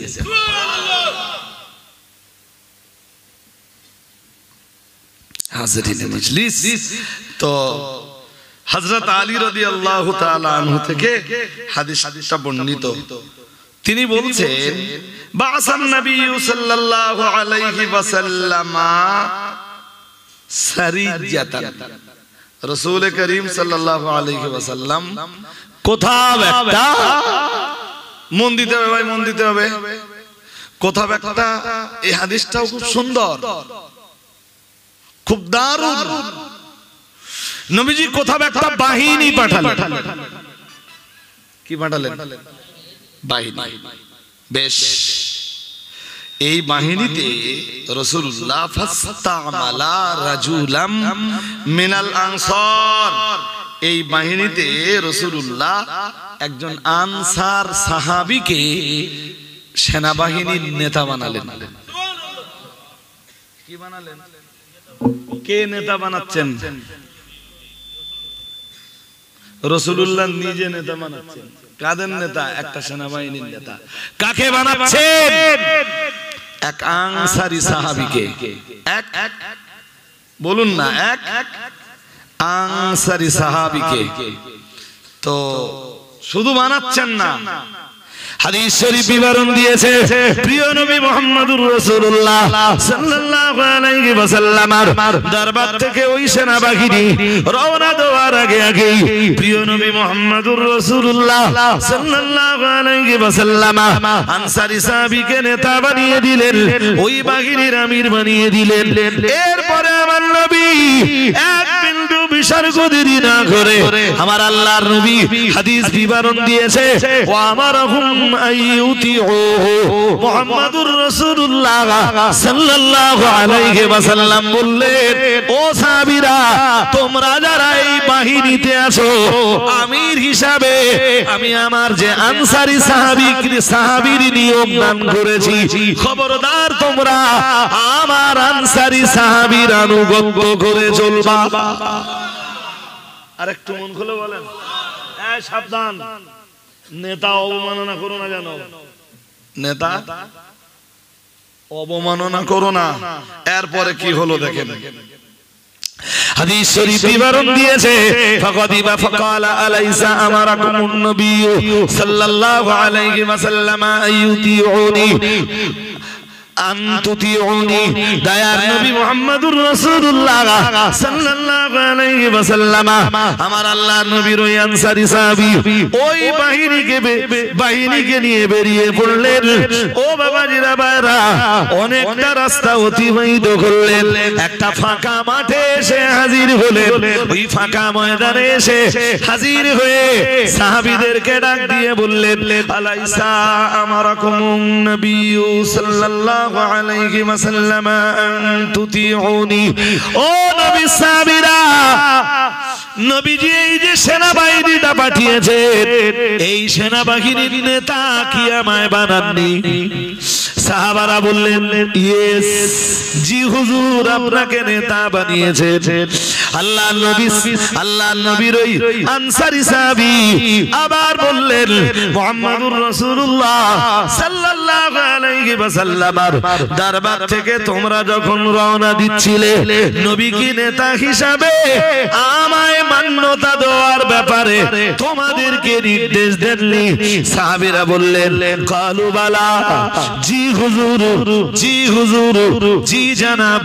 দয়ার নবী মুহাম্মদুর রাসূলুল্লাহ সাল্লাল্লাহু আলাইহি ওয়াসাল্লাম যখন আপনাকে এই বাহিনীর নেতা বানিয়েছেন, আমরা দরবারে নবাবিটা ছেড়ে যখন আমরা বেরিয়ে পড়লাম মদিনা মুনাওয়ারা থেকে, আমরা যখন বেরিয়ে পড়ছিলাম, আমাদের নবী আমাদেরকে নির্দেশ দিয়েছেন আমরা যেন নেতার নেতৃত্বকে মেনে চলি। কাল ফাজমাউ লি হাতাবান। ও নবী সাহাবীরা, নেতার আনুগত্য যদি তোমাদের করতে হয়, আমি তোমাদের নেতা, তোমাদের নির্দেশ দিচ্ছি, দেরি করো না, কিছু কাঠ জোগাড় করো। কাঠ কাঠ তো সাহাবীরা যারা সঙ্গে আছেন, নেতার নির্দেশ তো পালন করতে হবে। আরে হ্যাঁ না বলে না, হ্যাঁ, নেতার নির্দেশ করতে হবে না। হাদিস শরীফ বিবরণ দিয়েছে, আল্লাহ পাকের নবী সাহাবীরা ফাজামাউ, তারা কাঠ জোগাড় করলো, কাঠ একত্রিত করলো। ফাকালা আকিদু নারান। দয়ার নবী মুহাম্মদুর রাসূলুল্লাহ সাল্লাল্লাহু আলাইহি ওয়াসাল্লাম ওই আনসারী সাহাবী তাদেরকে বললেন, আকিদু নারান, তোমরা এবারে আগুন জ্বালাও। আল্লাহ পাকের নবী সাহাবারা ফাআকাদুহা, তারা আগুন জ্বালালো। ফাকালা উদখুলুহা ফাহাম্মু ওয়াজআলা বা'দুহুম ইমসিকু বা'দান ওয়া ইয়াকুলুনা ফারারনা ইলান নবী সাল্লাল্লাহু আলাইহি ওয়াসাল্লাম মিনান নার। দয়ার নবী মুহাম্মদুর রাসূলুল্লাহ সাল্লাল্লাহু আলাইহি ওয়াসাল্লামের সাহাবীরা কাঠ জোগাড় করলেন, আর কাঠ জোগাড় করার পর তাদের নেতা তাদেরকে বললেন, এই কাঠগুলোতে আগুন জ্বালিয়ে দাও। সাহাবারা নেতার নেতৃত্ব পালন করতে, নেতার নির্দেশ পালন করতে যে আল্লাহর নবী নবীর সাহাবীরা ওই কাঠগুলোতে আগুন জ্বালিয়ে দিলেন। দাও দাও করে আগুন যখন জ্বলছিল তাদের নেতা তখন বলল, আল্লাহ নবী যে আনসারী সাহাবীর নেতা বানিয়ে দিলেন, আল্লাহ নবীর ওই আনসারী সাহাবী অন্যান্য বাহিনীর অন্যান্য সাহাবীদের ডাক দিয়ে বললেন, ফাকালা দুখুলুহা, ও সাহাবারা এবারে আগুনের ভিতরে ঢুকে যাও, তোমরা আগুনের ভিতরে ঝাঁপ দাও, আগুনের ভিতরে জ্বলন্ত আগুনের ভিতরে তোমরা লাভ দাও। আল্লাহ নবী সাহাবী আল্লাহর হাবিবের ওই আনসারী সাহাবী পথে আগুন জ্বালিয়ে যখন সাহাবায়ে কেরাম দিগকে ওই আগুনের ভিতরে ঝাঁপ দিতে বললেন, সাহাবীদের তখন দুটো দল হয়ে গেল। কটা দল? এবার বলেন ঝাঁপ দিতে হবে না হবে না? নেতা নির্বাচন করেছেন কে? আরে কথা বলতে হবে, জোরে আওয়াজ দেন। নেতা নির্বাচন যেমন করেছে মুহাম্মদুর রাসূলুল্লাহ সাল্লাল্লাহু আলাইহি ওয়াসাল্লাম, নেতার নেতৃত্ব মেনেও চলবার কথা বলেছে মুহাম্মদুর রাসূলুল্লাহ সাল্লাল্লাহু আলাইহি ওয়াসাল্লাম। যাবার সময় সাহাবীদেরকে বলেছেন, ও আমার সাহাবীরা, আমি মুহাম্মদুর রাসূলুল্লাহ সাল্লাল্লাহু আলাইহি ওয়াসাল্লাম বলছি। হাদিস পরিষ্কার বিবরণ দিয়েছে, ফাবারহুম আইয়ুতিউহু, মুহাম্মদুর রাসূলুল্লাহ সাল্লাল্লাহু আলাইহি ওয়াসাল্লাম আমার আল্লাহ পাকের নবী ওই বাহিনীর तमाम সাহাবীর ডাক দিয়ে বললেন, তোমরা তোমাদের নেতার আনুগত্য করবা, খবরদার নেতার নেতৃত্বের বিরোধিতা তোমরা করবা না। আর আল্লাহর নবীর ওই আনসারী সাহাবী তথা তাদের নেতা মাঝপথে যে সাহাবীদেরকে বললেন, কাঠ নিয়ে এসো। সাহাবারা কাঠ নিয়ে এলেন, কাঠ জমা করলেন, বললেন আগুন জ্বালো, আউকিদু নারা, আগুন জ্বালো। সাহাবারা আগুনটাও জেনে দিলেন। ও বাবাজিরা ভাইরা, এবার আল্লাহ পাকের নবী সাহাবী তথা তাদের নেতা তাদেরকে ডাক দিয়ে বললেন, উদখুলুহা আইউদখুলু ফিহা, এই আগুনের ভিতরে তোমরা প্রবেশ করো। ও বাবাজিরা ভাইরা, সঙ্গে সঙ্গে সাহাবীদের দুইটা দল হয়ে গেল। একটা দল বলল, নবী আমাদের নেতার আনুগত্য করার নির্দেশ দিয়েছেন, সুতরাং ওই আগুনের ভিতরে আমরা ঝাঁপ দেব। আর একটা দল তারা বলল, জীবনটা অকারণে আগুনের ভিতরে ঝাঁপ দিয়ে কেন নষ্ট করব? এ জীবন তো অনেক মূল্যবান, জীবন দিতে হয় ইসলামের জন্য দেব, জীবন দিতে হয় কোরআনের জন্য দিব, জীবন দিতে হয় ইসলাম প্রতিষ্ঠার জন্য দিব, জীবন দিতে হয় আল্লাহর রাসূলের আল্লাহর হাবিবের ইজ্জত প্রতিষ্ঠার জন্য দিব, জীবন দিতে হয় আমার নবীর আনুগত্যের জন্য দিব। না না না না না, এই ফাঁকা ময়দানে অকারণে আগুনের ভিতরে ঝাঁপ দিয়ে আমরা আমাদের জীবনটা দিতে রাজি নই।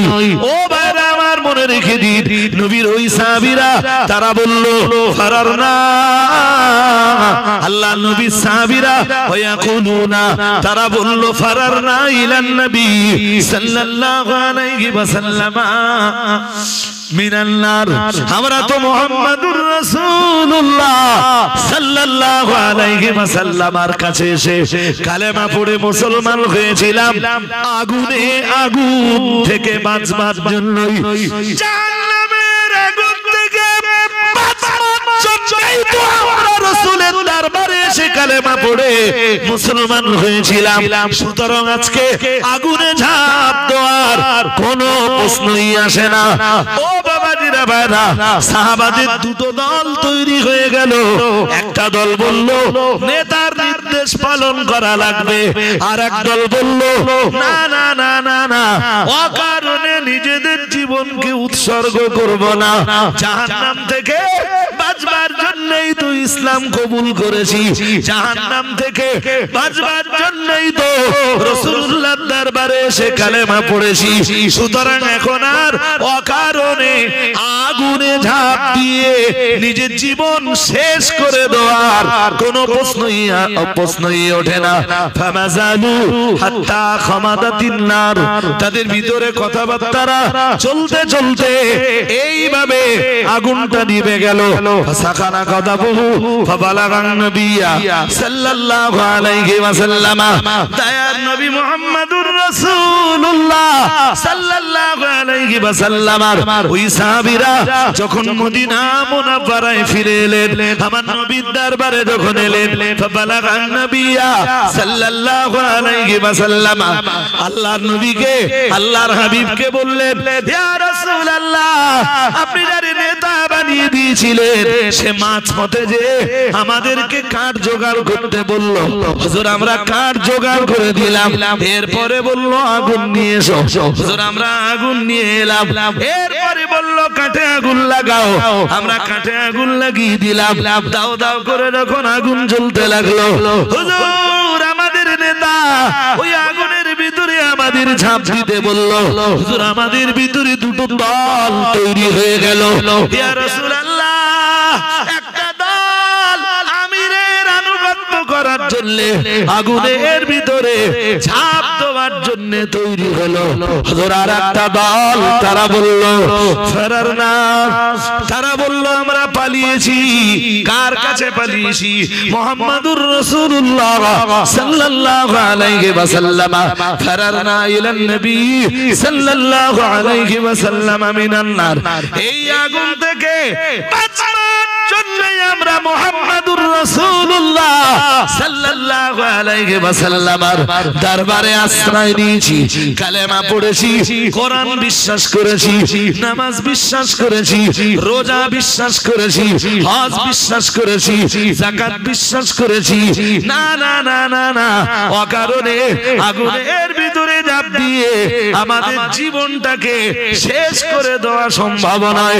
দয়ার নবী মুহাম্মাদুর রাসূলুল্লাহ সাল্লাল্লাহু আলাইহি ওয়াসাল্লাম সাহাবীদের এই কথা শোনার পরে বললেন, ফাকালা লাউ দাখালুহা মা খারাজু মিনহা ইলা ইয়াউমিল কিয়ামাহ।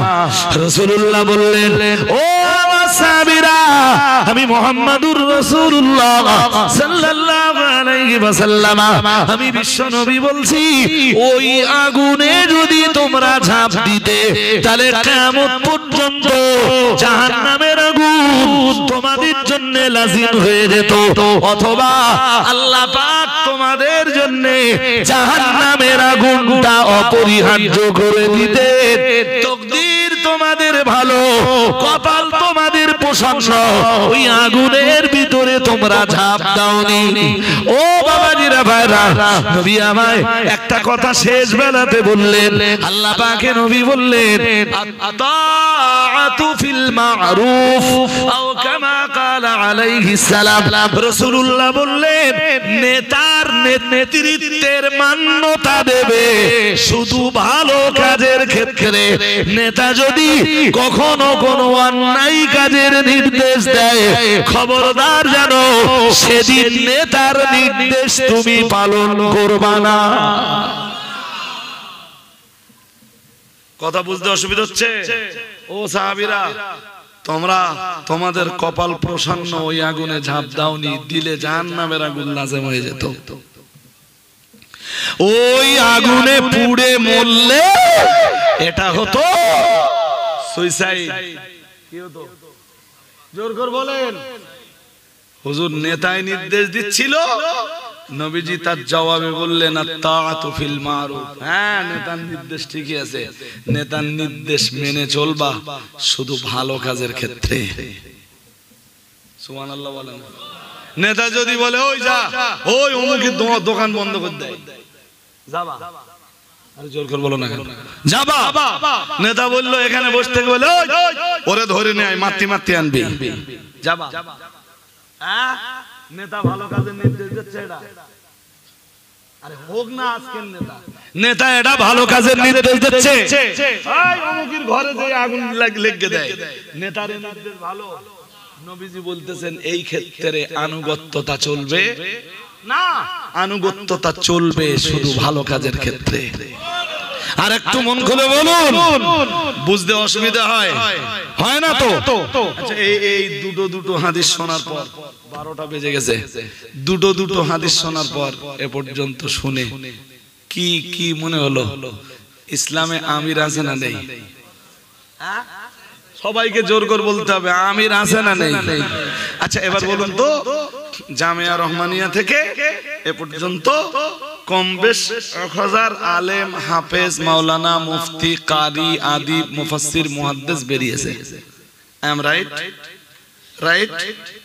আঞ্জুমানের এতটা আলেম আছে, সবাই মুফতি সাহেবের মুখের দিক তাকিয়ে। জামিয়া থেকে ফারেগ হওয়া এতটা আলেম, হাফেজ, মুফতি, কারি, মাওলানা সবাই মুফতি সাহেবের দিকে তাকিয়ে। তা এই যে এত আলেম, হাফেজ, মাওলানা, কারি, মুফতি, এদের একটা আমির দরকার আছে না নেই? হ্যাঁ, দরকার আছে তো। হ্যাঁ, তা আমির হিসাবে এরা মুফতি সাহেবকে বেছে নেছে। জ্বালা করার কিছু আছে? পারলে ভাই, তোমরা পছন্দ নয়, তোমরা একটা আমির বানিয়ে দেখাও। পারবা না? তোমরা আমির বানাতে গেলে শুধু তোমাদের ভিতরে জি অন্তত 52-53 জন দাবি করে বসবে যে আমি একটু আমির হব। আমি একটু চেষ্টা করে দেখো, পারো কি পারবা না? তোমাদের পছন্দ হয় মানো, না পছন্দ হয় হ্যাঁ। তো যারা যারা যারা মিলে মুফতি সাহেবকে আমির হিসাবে মেনে নিয়েছে, এতে তোমার লজ্জা পাবারও কিছু নেই, তোমার বিরোধিতা করার। বলে না, এটা আমিরে শরিয়ত নয়, এটা আমিরে শয়তান। নাউজুবিল্লাহ। বলে আরে জোর করে বলবা তো। বলে না, এটা আমিরে লা হাওলা ওয়ালা কুওয়াতা ইল্লা বিল্লাহ, আস্তাগফিরুল্লাহ আল্লাযী লা ইলাহা ইল্লা হুয়াল হাইয়্যুল কাইয়্যুম ওয়া আতুবু ইলাইহি। তোর পছন্দ নয়, তোর মানতি বলেছি, তোর এই কথাটা বলার অধিকার কে দিলে? পুরো শয়তানের জায়গায় লেগে গেছে, তাই না? বলো আমির মানে কি? নেতা। আর কারোরে যদি বলা হয় আমির রে শয়তান, মানে কি দাঁড়ায়? বলে না, লকআপটা দাদা হুজুরের ছিল। কার ছিল? কথা বলে না। হ্যাঁ, দাদা হুজুর রহমাতুল্লাহ আলাইহি, তিনি মুজাদ্দিদুজ জামান ছিলেন। মুজাদ্দিদুজ জামান ছিলেন জি, তিনি আমিরুশ শরিয়ত ছিলেন। আমিও স্বীকার করছি। একবার দরুদ শরীফ পড়েন দিন দেখি।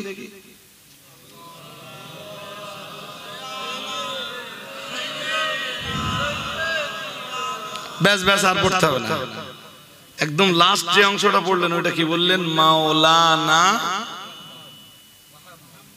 কে মাওলানা? দরুদ শরীফের ভিতরে আপনি মাওলানা কারে বললেন? এক্সিলেন্ট। রাসূলুল্লাহকে মাওলানা বলে স্বীকার করলেন। অর্থ যাই হোক, আমি অর্থের ভিতরে আজকে ঢুকতেছি না। আচ্ছা, এই গ্রামে গ্রামে যা সবাই যখন প্রচার হয়, হুজুর যারা আসে তার নামে মাওলানা বলা হয় তো? জোর করে বলে না, কি বলা হয়? মাওলানা। নবীকে দরুদ শরীফের ভিতর দিয়ে কি বলা হয়? মাওলানা। এটাও মাওলানা, রাসূলুল্লাহ মাওলানা। নবীর বেইজ্জতি হচ্ছে না?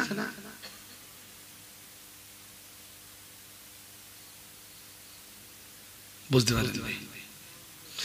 দাদা পীর কেবলা শরিয়তের আমির ছিলেন বলেই পরবর্তীতে আর কেউ শরিয়তের আমির হলে যদি দাদা পীর কেবলার অপমান হয়, রাসূলুল্লাহকে মাওলানা বলা হতো।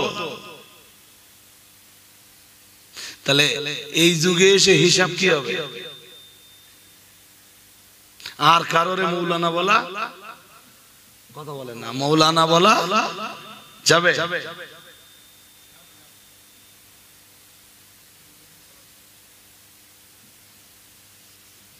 মারপেসটা কি বুঝেছেন নাকি? বুঝেছেন? আল্লাহ বুঝবার তৌফিক নসিব করুন, বলুন আমিন। আয়াতে কয় শ্রেণীর লোকের আলোচনা ছিল? প্রথম শ্রেণী জালিম, দ্বিতীয় শ্রেণী মুক্তাসিদ, তৃতীয় শ্রেণী কল্যাণকর কাজে অগ্রগামী। ব্যাস, এখন আলোচনা করতে গেলে ইহা সে ফের 2 ঘন্টা। মোটামুটি একটা বিষয় তো হলো হোক নাকি। হ্যাঁ, আমি 12টা পর্যন্ত যেতে পারবো কিনা তাই আমার খুব চিন্তা হচ্ছিল। আজকে অন্তত উঠে দাঁড়ান, সালামটা পড়ে কাজটা একটু এগিয়ে ফেলি। ইয়া নবী সালাম